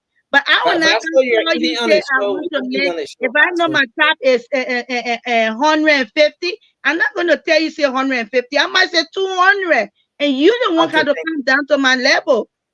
Thank you, Maggie. I think Negotiate we no have to go to the salary. lines. That's Have we right. had everyone But waiting their I'll thoughts? tell you, I gotta make my comment on it. I gotta make my Okay, make your point quickly, and then we will yeah. go to our brother Konya Yeah, Nofa you know, I would have Sorry, said I on, just but let spoke me on just that. make a quick point on this, right? yeah, Bila will go to You know, yeah, look, let's be real here. You know, I think the 10,000 is justified in a sense that the people leave a lot of room for the government to negotiate. If the government negotiate with them, you know, it's okay. And secondly, you know, there are a lot of entities, there are a lot of companies, there are a lot of stuff under the government in Liberia. So end of the day, there will be a bribery. We know Liberia, people will come and say, you know what? We get 20,000 eating, we'll get you, or we get 1 million, we get so eating, we'll get you this. So we have to agree. So if these people we're talking about, if they come out like an honor pay 500, you think they will not accept any bribery to investigate anybody? They will. But if they're taking $10,000 a month in Liberia, there's a lot of money that they can. And it's not easy for them to compliment with anybody to say, let me give them this so they can agree to what we want to do if they're doing an investigation to find out in case of anything. Next, Rudolph, La Liberia, it's impossible. Don't shake your head, my brother. Well, I know what I'm saying. We all understand. I think it's a flawed logic, honestly. I agree that a small budget. Thank But you, end of Mama. the day, I think that money, right? That if they look at 10,000 for one individual per month, it's better to live in Liberia than for someone to mess up that integrity with maybe Who on has something more that always wants more, my brother. I Thank you. agree. So, But let's Buddha, take it our, will not happen. But if the people are let's taking take our 500 brother or say whatever Konya. our Yeah, colleagues are saying on the show, on a serious note, it would not we have to be go. justifiable for them to not accept something like yeah, we you have know. to take calls and all of that. Let's take our Yeah, brother that's it. Koyan. No problem, that's Yeah, it. No problem. we have to go seriously. Interrupt my own No, idea. What I put on it. it's past 4 a.m. here. It's going to 5 now. Yeah, you gotta sleep. You gotta sleep. I agree.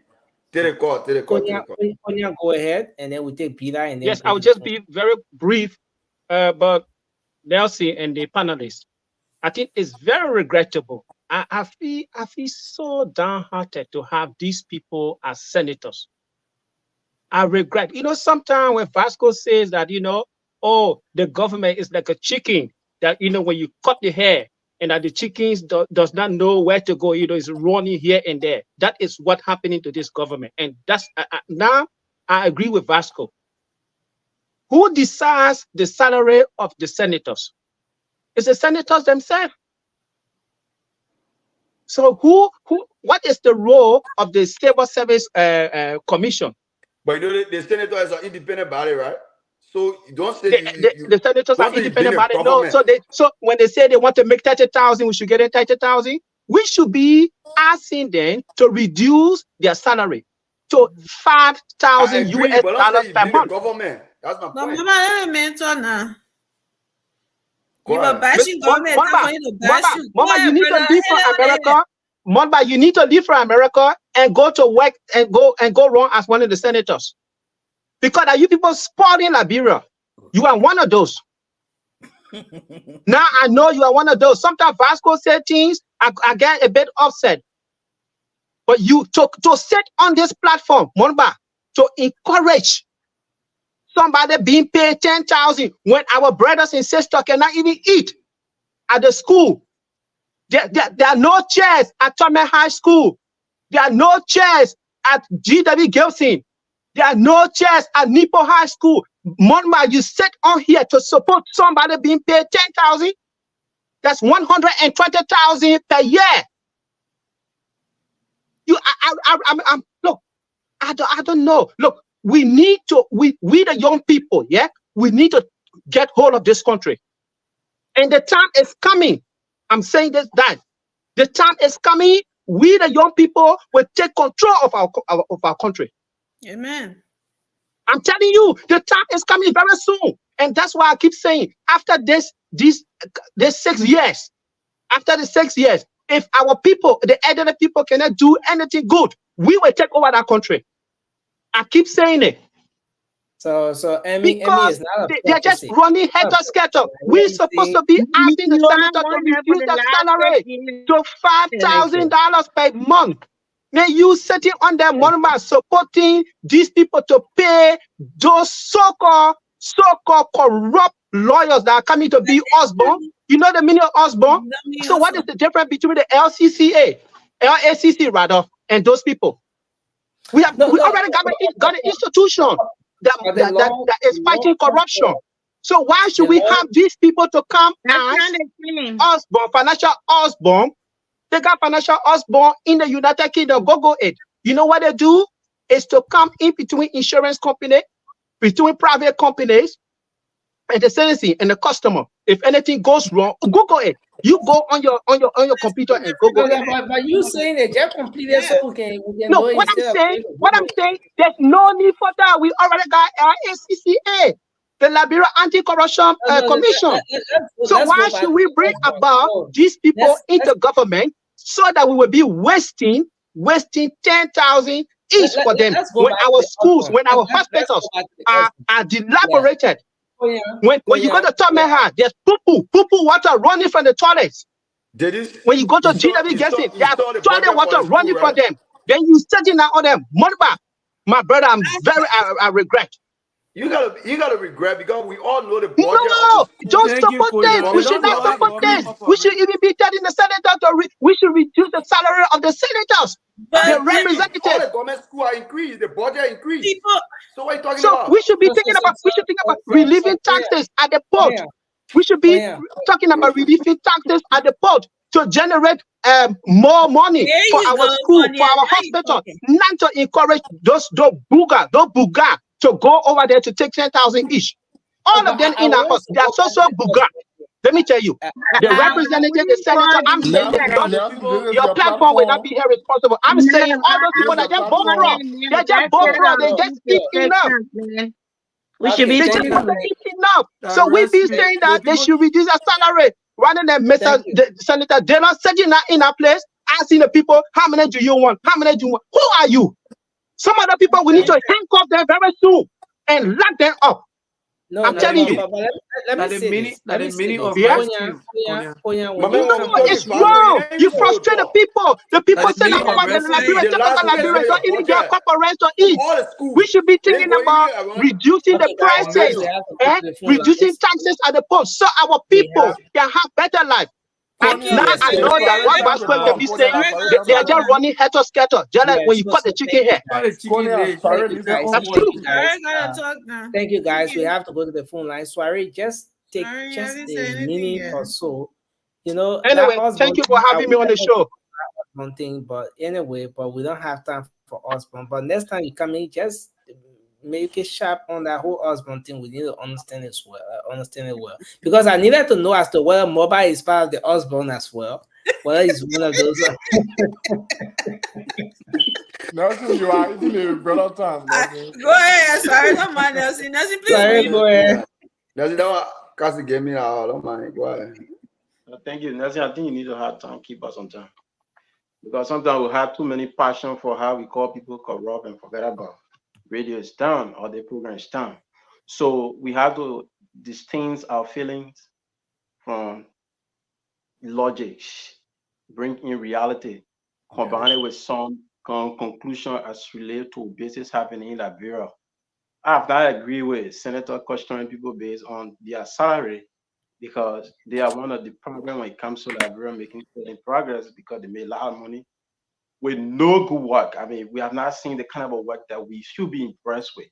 So one could question the amount. Yes, it is too much for the kind of economy that we found ourselves in. But I want us to acknowledge what are some of the basic work that they will be doing and how they will achieve that. Talking about an independent body. But in conclusion is because it has to go to the phone line, it is too conservative. You cannot be paying an individual in that kind of a country with 10,000. You say it's too what? You say it's too what? It's too It's exorbitant. electric gigaboo. Okay. Nelson, wait, also like you don't want to what is your policeman for words or what? No, I just wanted to be sure that I heard what It's I heard. electric gigaboo.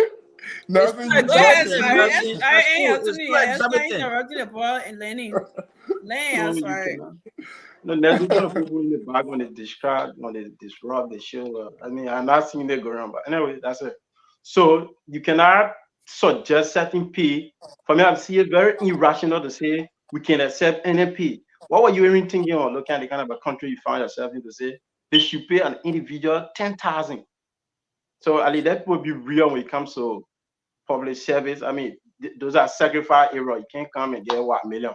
So that is the problem with Liberia. Everybody want to make money in government and come and enrich themselves. So that you raise the fact that those people are not corrupt. We in feeling sometimes you don't have any fact against that they are corrupt, especially those are entitled people. Yeah. Thank you very much. So we're going to the phone lines now. I have the number up already. So our folks can now put for their calls, and then we take our first call here. Call us only on WhatsApp for now. Let's take this call. Hello. Yeah, Nancy, how you doing? Yes, sir. We okay. It's good to have you on. Good morning, good night to us in America. Good morning to you. You see, Nancy, with your topic today, I didn't call to say anything, but I have to say something. You see, the reason why our country cannot be developed because of people honor pay the civil servants in the Republic of Liberia. Okay. This is the reason why when we are preaching, we should look at the work and we should look at what the work will bring to us. But let me go to Vasco. I heard something a few days ago on Spoon. What Vasco there didn't do in 6 years, the old man have done it. UP government have done it within 89, 96 days. The rules. Look at from Nema to Nigeria, people are celebrating rules. Look at from Bon to Lofa, people are celebrating rules. Look at from Baza, the Coastal Highway, going to Sano. Look at it. Don't listen to these people, to the old man on Wednesday. Vasco. Okay. What you people did not do in 6 years, the old man have done it in 99 days. Thank you very much, Nancy. Thank you. Thank you very much. Let's take another call here quickly. Let's take this one. Hello, you're live. Your name and where you call from. Let's take this person. Hello. Hello. Hello. Yes, sir. Hey, Nelson. Yes, sir. Hey, this is Tommy. This is Tommy Jr. Calling from Virginia. Thanks for taking my call, man. Great conversation tonight. So many great topics. I don't even know which one to choose. I think I'm just going to choose the Ombudsman one. First of all, I must say this. Yes, the amount 10,000 seems high for our economy. But the reality is for trained, seasoned lawyers, that amount is not high at all. And I think there's a big misconception what the responsibility of that office is. Somebody said, oh, they'll just be speaking on behalf of patients. No, they're resolving issues for the entire country, government and citizen. And if they do the job correctly, they can save the Liberian government more than that $7.5 million that we're going to talk about. And then the last thing I want to say, our brother Lofa, whatever your name is, said, what's the difference between You gotta know the LCC? man name. The man name is Konya Lofa. Konya Lofa. Yeah. And then say, what's the difference between LCC and the Office of the Ombudsman? My brother, LCC responsibility is to investigate corruption in government. This Office of the Ombudsman does not just investigate corruption. They work on behalf of the government and the citizen. As a matter of fact, their job is to resolve conflict, to find waste and correct waste in government. Their job is very, very important. And then the last thing, somebody said, oh, the representative, the senators then make 10,000. These people cannot make more than the representative and the senators. When does the representative and the senators become the landmark as far as what people's salary should be? I'm flabbergasted by all of this craziness. And then let me close on this. Nelson. I'm so sorry. Let me close on this. I mentioned something about, perhaps if you propose the amount, there's a room for negotiation. Somebody said that was corruption. My brother, in the professional world, based on your education background and your experience, you have a certain amount associated with you.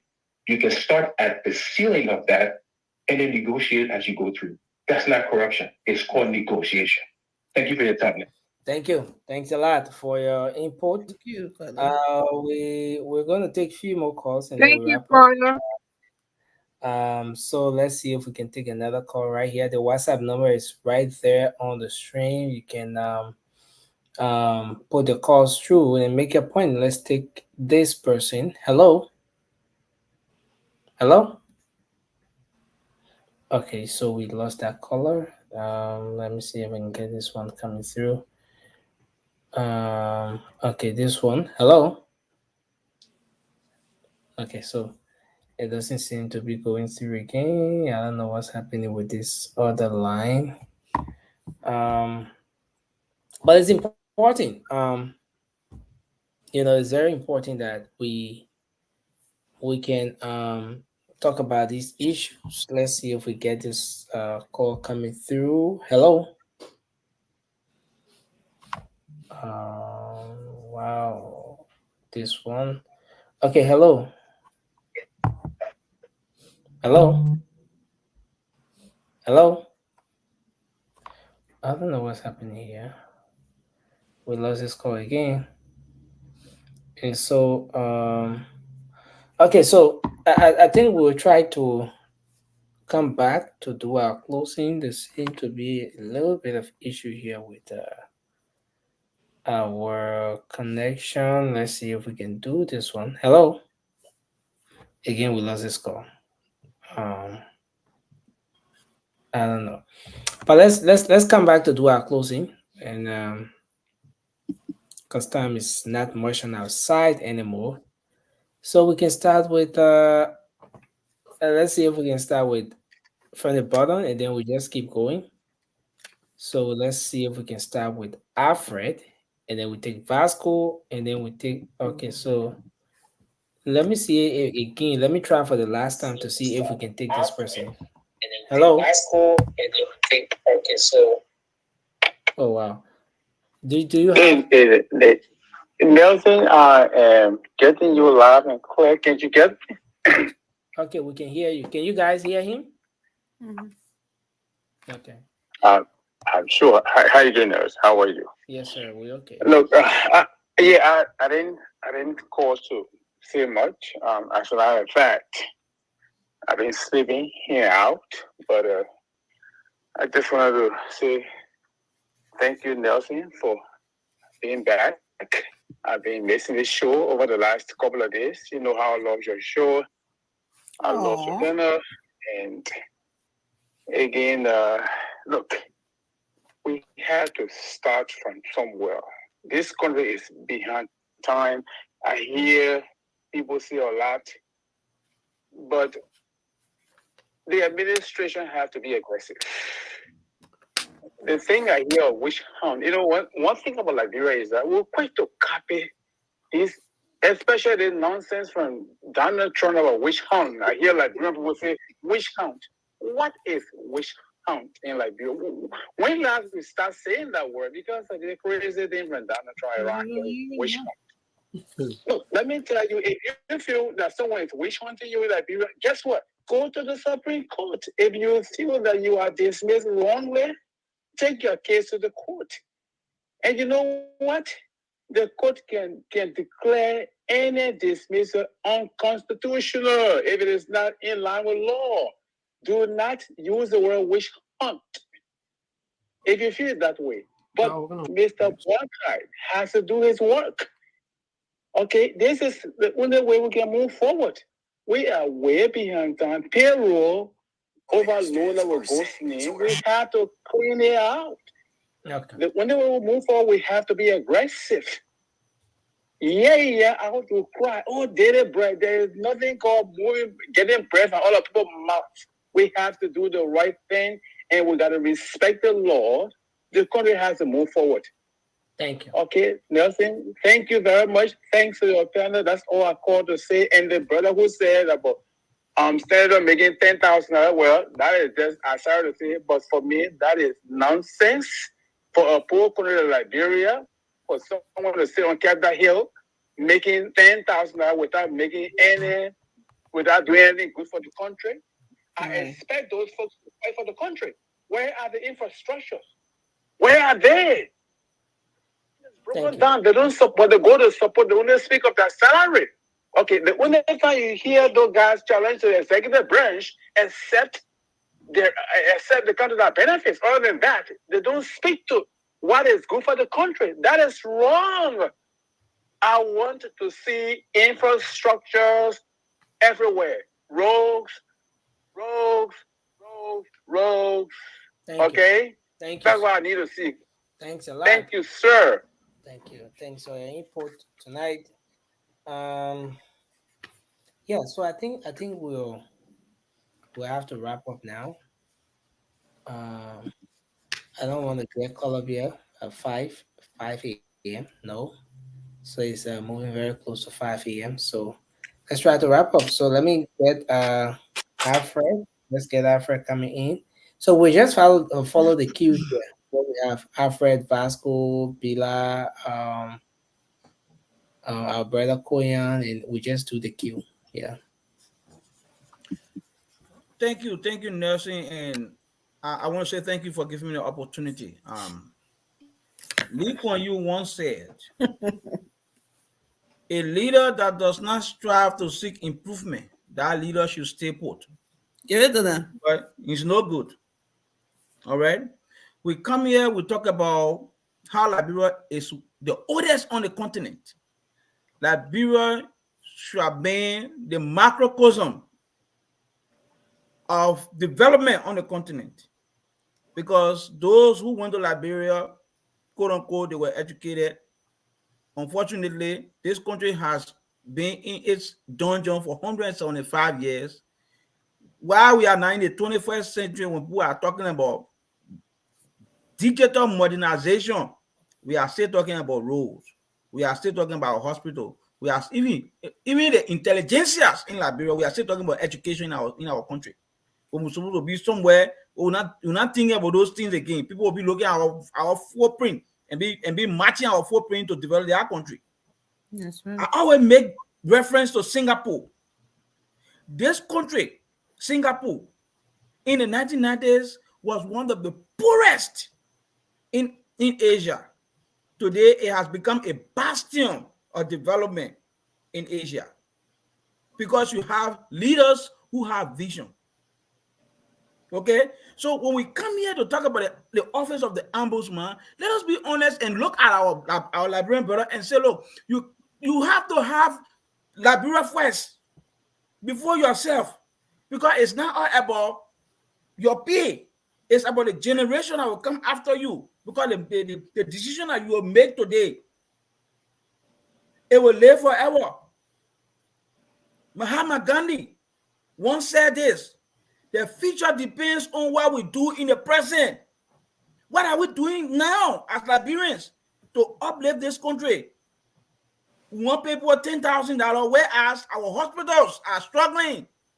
We want people $10,000, whereas our security apparatus, like the police, people are not making money. People are not being paid well. Then you tell me, say, because we want to have an ombudsman, so they should be well paid. I am not saying that we have to start from somewhere, right? But guess what? Patriotism or our self-aggrandizement speaks louder than ourselves. So let us come here with a lot of patriotism. Let's put Liberia first. Think Liberia, love Liberia, and let us build Liberia together. Look, no foreigner will build this country. And if we do not see it that way, we are not going anywhere. Thank you so much, Nelson.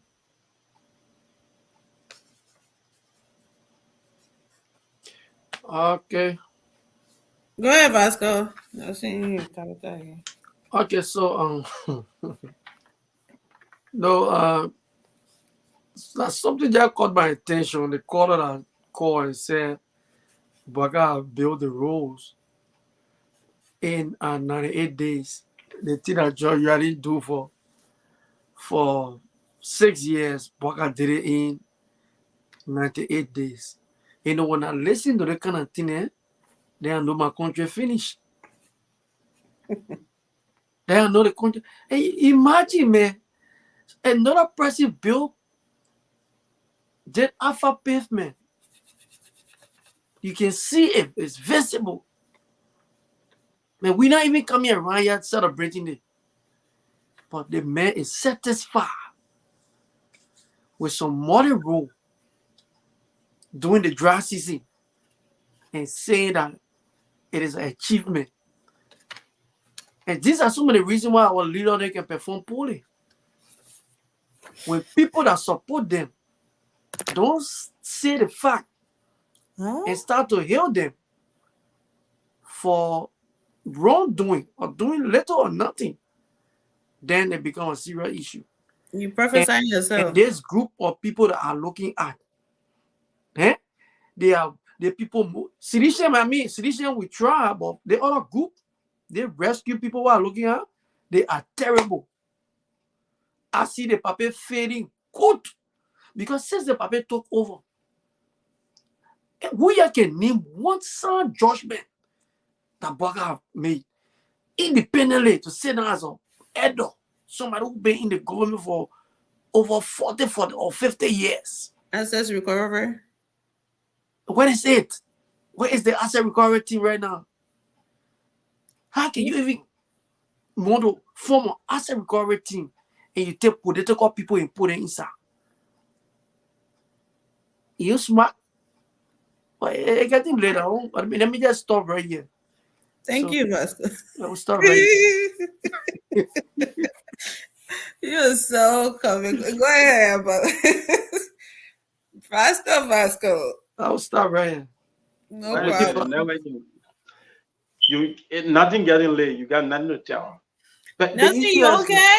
Or you just there in one spot? Nothing feeling. Oh, the man fools right now. Yeah. So I mean, the issue of Liberia is dearly to our heart, and we always say what we think it is right, what we think it is not right. So I want to conclude on this note. I've been having this on my mind, but I'll debate. But sometimes we want to judge people based on their past. I agree. And sometimes we want to come to the realization or conclusion that because this happened, so and so thing happened, meaning they did not perform. That basically brings us to the issue of General Johnson. When I think Alfred, my brother, said he did not perform in the past because he didn't do much. And forget to acknowledge the fact that General Johnson was there as a chief of staff. Yeah, you could say, yeah, he's the arrowhead of the chief of staff. But he did not comment or make any acknowledgement of the failure of the very young guy that served that position, and went to the Ministry of Defense and did not advocate for those that himself in the past. So, I mean, you cannot base a failure on an individual performance and forget about other people who needed to do the best. You know, Denga was at the Ministry of Defense. He didn't do anything that could improve the army, and he served as mediator between the army and that of the executive. So there was some business thing he didn't do. So I don't think we should forget about these things. I think in my mind, where he went, currently where the president appointing, he's gonna do best. And you acknowledge that he's one of the best brains in Liberia, especially those that have security knowledge. So I think it was a good show. People should not be making 10,000 in that country. That country is suffering a lot. I mean, there could be better amount that will not drive them to brave it, because you cannot trust anybody in Liberian governance. There are a lot happening in the whole. So it was a good show, Nelson. Thanks for having on here. I think we can continue these things to strengthen our nation. Go ahead, Cornelia.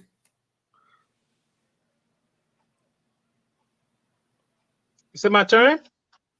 Yeah, go ahead, sir. Yes, just to buttress what my colleague Alfred said, and then my brother, is that Barry? Yeah, sorry. Yeah, Barry, sorry. I think the appointment of the chief of staff should be stopped. It should be halted. I do not know whether that position is even, it does require confirmation, but if it does require confirmation, I will urge the Senate not to confirm him, because we'll be going back to square one. And then secondly, we should be advocating through these platforms that the Senate, the House of Representatives, should reduce their salary. And we should not see people like Dillon. You know, he really surprised me, man. When you have got people suffering, then somebody there asking, how much should we pay you? 10,000?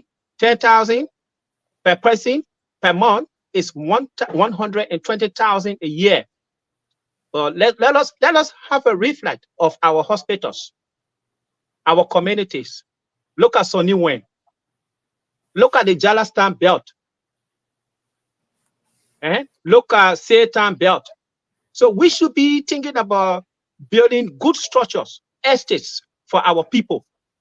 Reduce the salary so that the excess amount of money can go towards those kind of projects. Good toilet facilities in the hospitals, at the schools, providing meals. At least later, even a dry rack, because when I went to Tottenham High, we used to eat dry racks. At least I went to school with Samuel Toer. Samuel Toer was 2 years ahead of me, but every time we went to the cafeteria to eat. But now look, today, parents have to pay excess amount, large amount for their students, for their children to eat at the various schools. We should be thinking about investing into other projects, improving the port, the seaport, reducing taxes to attract foreign investors, because taxes in Liberia is one of the highest. Go it. Thank you. We should be thinking about agriculture rather than paying somebody 10,000 for nothing they're doing. The Senate should consider reducing their salary, as I said, and that if they cannot continue this, I'm sorry. I think we, the young people, we need to take control of our country. Other than that, Liberia, I can see Liberia becoming one of the remote, one of the least country during this generation. Thank you very much. When a security man with the radio set on him is talking about taking control, it shows fear in the spines of so many people. You know. No. What I'm saying. Anyway. I'm not saying that we should take control of the country violently. No.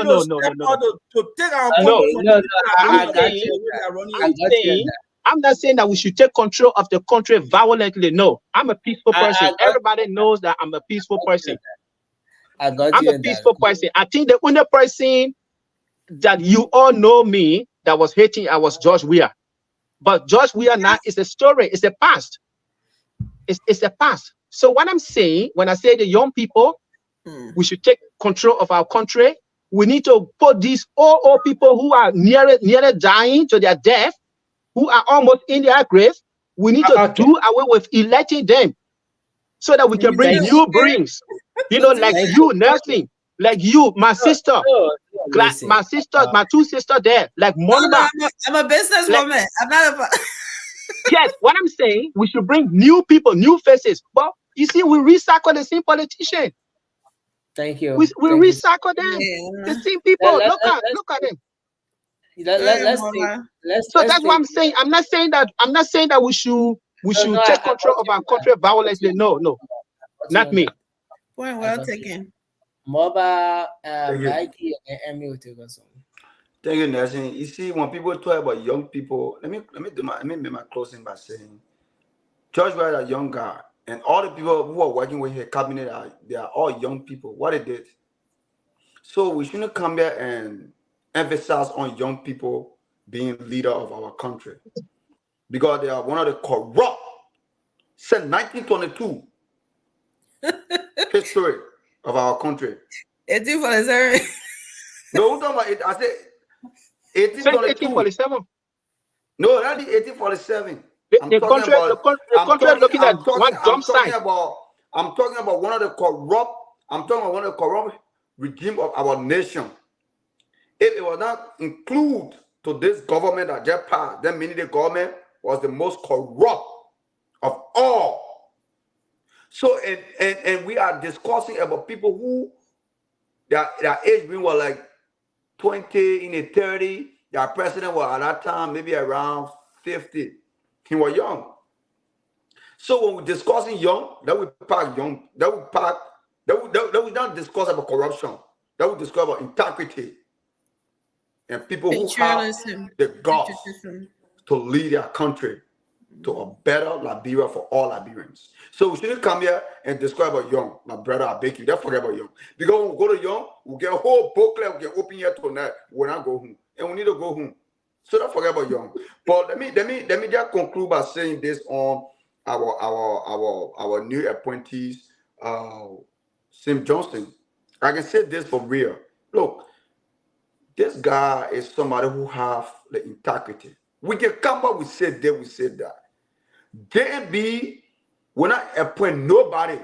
If he appoint you, for example, we saw it in the past few months. The past few months, a lot of people who were investigated in behind the scene and they were corrupt, and he withdrew his nomination. And people are like, "Oh, why he just appointed people and withdrawing it?" Because although he was having a team who are doing intelligent, intelligent, but end of the day, they never came out with funding. But when he did his own, he came out with funding, and then he withdrew his nomination. So if we're talking about Prince Johnson, the man who have the integrity to lead the NSA, we shouldn't come here and say he's not competent, he get the bad character to lead or that identical entity.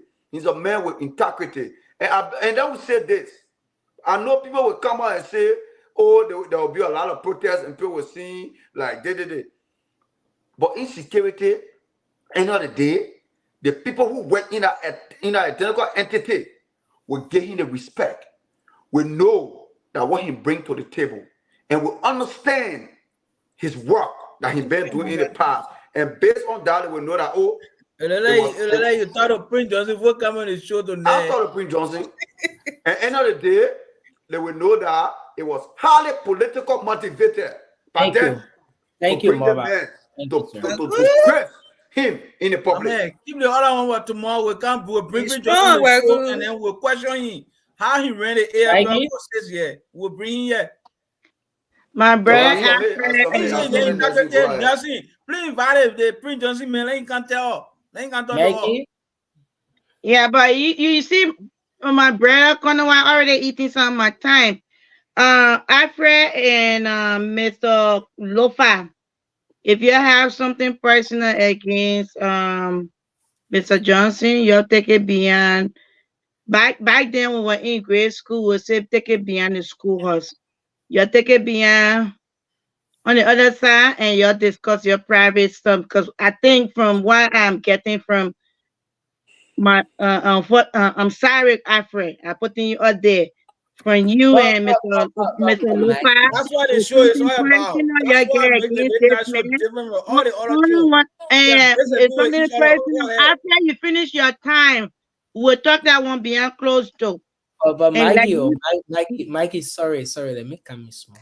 Mikey, from the beginning of the discussion, you said you have some personal connection with the No, individual.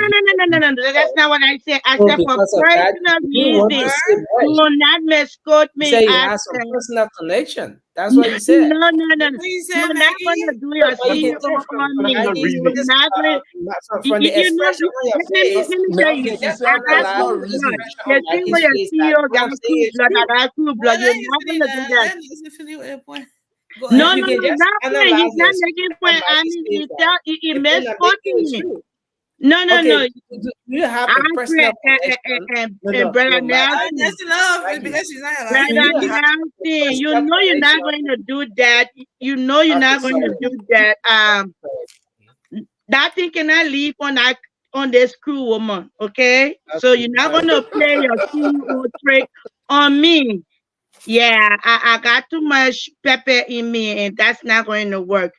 I said for personal reason, I'm not going to discuss it, but the NSA appointee, anything about NSA for personal reason. That's what I said.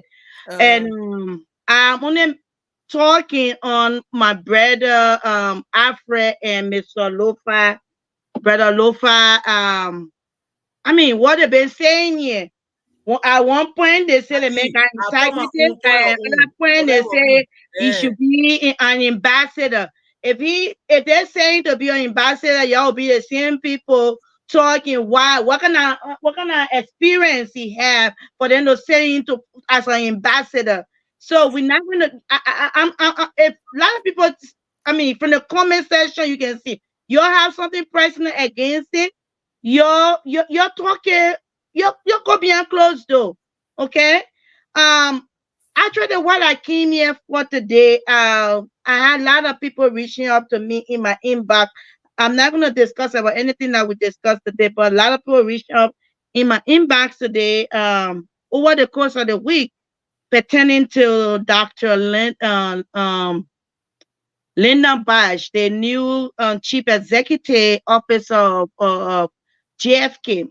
And I hope I can talk to my brother Nelson for us to discuss some things that were brought to my attention, I guess, because people feel that I'm in the healthcare. So they reach out to me, how she trying to make everybody aware, especially the nurses, to wear one set of scrub. And I don't see that happening in any hospital. Renowned hospital, every floor you have a different color that people when a patient come into the hospital, they will see and they will know that you from the NICU, you from the emergency room. But what was brought to my attention, she changing everything and want all the nurses in the entire JFK to wear white scrub. I don't see that happening in any. I have worked to a lot of hospitals in the US and we don't have that. And I don't know where she got her training from, that all the nurses should have one color. How will you identify them? So we need to discuss that because I have a lot of emails from nurses that have reached out to me a lot. And I don't think that's the right procedure or right way that she's trying to run the JFK and to run our hospital. Let's discuss it. So we need to discuss it. That's what I actually came on here for. It was going to be what's on my mind. Thank you, Sister Maggie. Thank you. And I'll be very quick. You know, I was listening to Brother Konya. I mean, he always mentioned about this young people taking over and stuff. I mean, I plan not to say anything about it, but I mean, I was pushed to say something tonight because he kept saying it. You know, a young person who is not nationally conscious and who is not disciplined Exactly. is more susceptible to corruption than an Dangerous. older person. Because here is it, a young man or a young woman comes with enough baggages. They come with a young family. They have a higher appetite for material things and the building of wealth than an older person. So just to, I mean, let that just sink in, so that when we are thinking about this whole young people taking, I mean, I'm a very young man and I have my eyes set in that direction for some time in the future. But I would not say because I'm a young man, so I just want for young people to take over. No, I would not say that. You willing to be 80 years old? But to the no, I mean, a young man who is disciplined. How old was Martin Luther King when he led his the problem?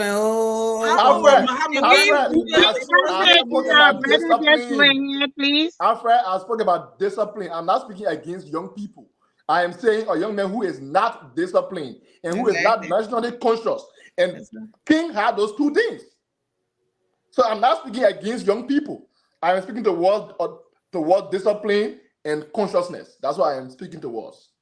So yes, and I maintain my stance on the fact that no single person in the public sector should make $10,000.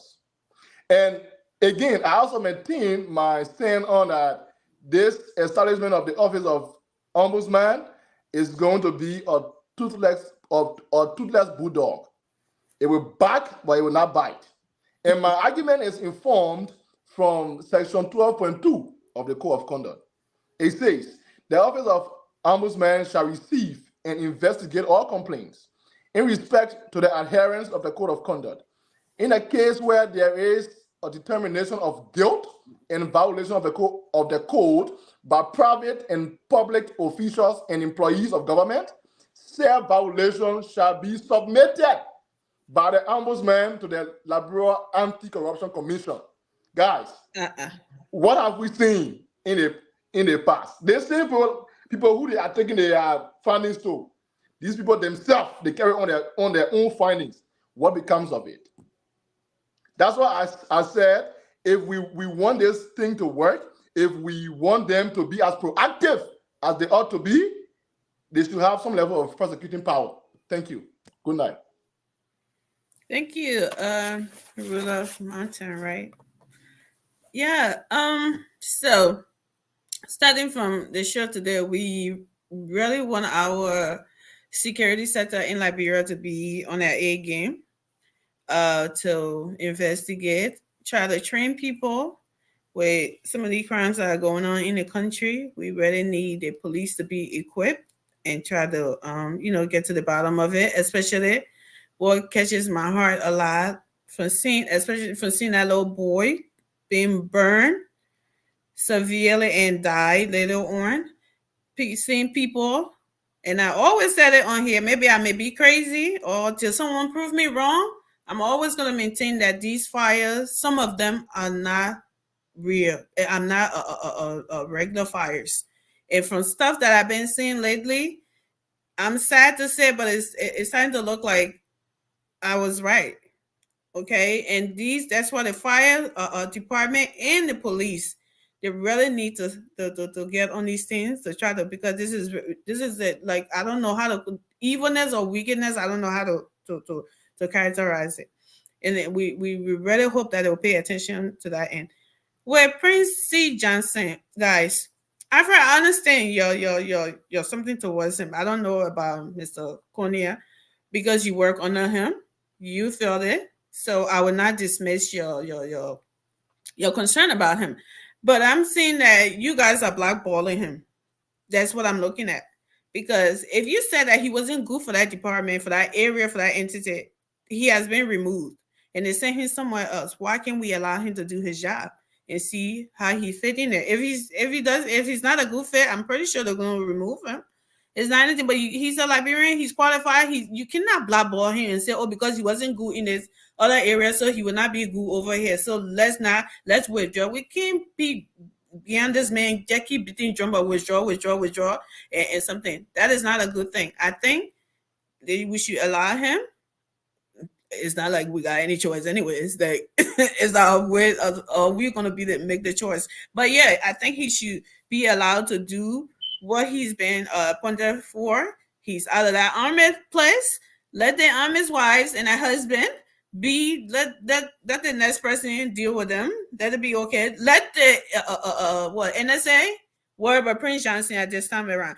If he doesn't perform that, I'm pretty sure people that are there, they will raise the alarm as well. But we shouldn't sit here and say, oh, because he was bad in the other place, so he would not be good, so he shouldn't get hired anywhere else. We shouldn't do that. And I think that's a bad precedent. And this new position, what is it, Ombudsman thing? The pay, yeah. For Liberia, we've seen it as it's a high thing and stuff like that. But I think, like Maggie already said, you put something out there, you let it, negotiate, right? If this is what they propose, it's left for whoever making the salary thing to say, yeah, okay, this is your worth, or we can negotiate it. They told you they were open to negotiation. It's not stamped in the Bible or in the Quran or anything. So we shouldn't come here and just to $10,000. This $10,000 is not going to stop JFK or Sony Wayne from being developed if the government truly wants it to be developed. It's not going to stop that. Okay, there are a lot of places we can call money from in Liberia to do things in it. These places are not developed because the government or whoever in those areas are not paying attention to them. Not because the money is not there. Like healthcare alone, the U.S. ambassador told us $70 million a year were being given to this entity. Okay, it was never used, and you don't even have paracetamol in the hospitals for the area for our poor people in the villages and rural area. Not even in Monrovia itself. So guys, let's not make it sound like, oh, it's because of money. No, it's because the people that are ahead of these entities, they are corrupt. Okay, and that's what this new something is about, to be checking on those things in. And I agree with Rudolph a little bit. They should give them some kind of power to be able to do something, and not just intended to LSCC or whatever.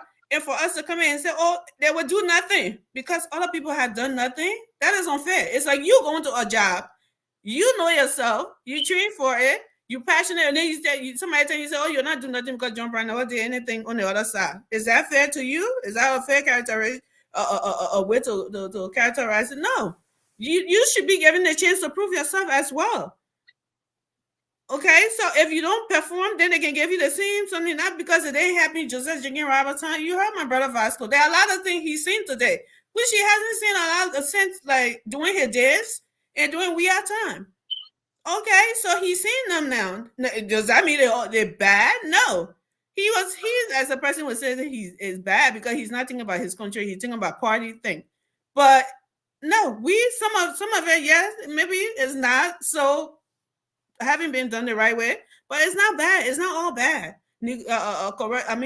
Investigating corruption, he's seen that as witch hunt. That is not witch hunt. You understand? So we have to give. We want Liberia to grow. We want Liberia to develop. We want Liberia to be fixed, but we don't have an open mind. Every time we're going back and casting, the Bible says life and death lies on the tongue, saying bad things about our country. It will not happen. Because it ain't happening just every jingle all the time. So it will not happen now. No, you have to have it. So you see it. Okay? And the way you want it to happen, if it's not happening to that, get rid of those people and do something. And the president has to be strong. Everybody will cry. Right now, what Joseph Walker is doing, some of the things he's doing, people haven't seen it before, taking food from people. How is auditing a payroll? It's taking food from people, something. You got musicians now on the payroll. I studied into the musician now. They're all on payroll. You got ghost name there. Taking those people, it's not, you're not going to say, oh, you're fired. You're taking those people off for those ghost names and those ghost numbers and accounting off for something. Then you say, oh, you're taking food from people's mouth because you want to so many politics. You're not thinking about the country. That's wrong. We need thank you, Amy. Okay, thank you, Amy. The longer people can say you got bad. Yeah, so we need to stop that and everything. You're talking about motorcyclists shouldn't go certain places. Oh, that version. Oh, why does something? Then what is the change that we're looking for if y'all want business as That, usual? that's not getting word to you, so don't Some of them don't even know the meaning of that word, Maggie, because everybody using their souls. Everybody I wish on. We need to stop I'm not getting word to they want too much. I don't have any kind of personal vendetta. I don't have any personal vendetta with Chief of Staff Prince Johnson. All right, but the fact of the matter is, again, they always say that past performance predict future performance. Yeah, so he did not do well as we anticipated with the armed forces of Liberia. So I don't think he's going to do well at the NSA. And appointing he's so added to that position, he has been resigned. So wait, hold on. So he would do well as an ambassador, as Mr. Lopez said. He would do well as an ambassador, but not to NSA.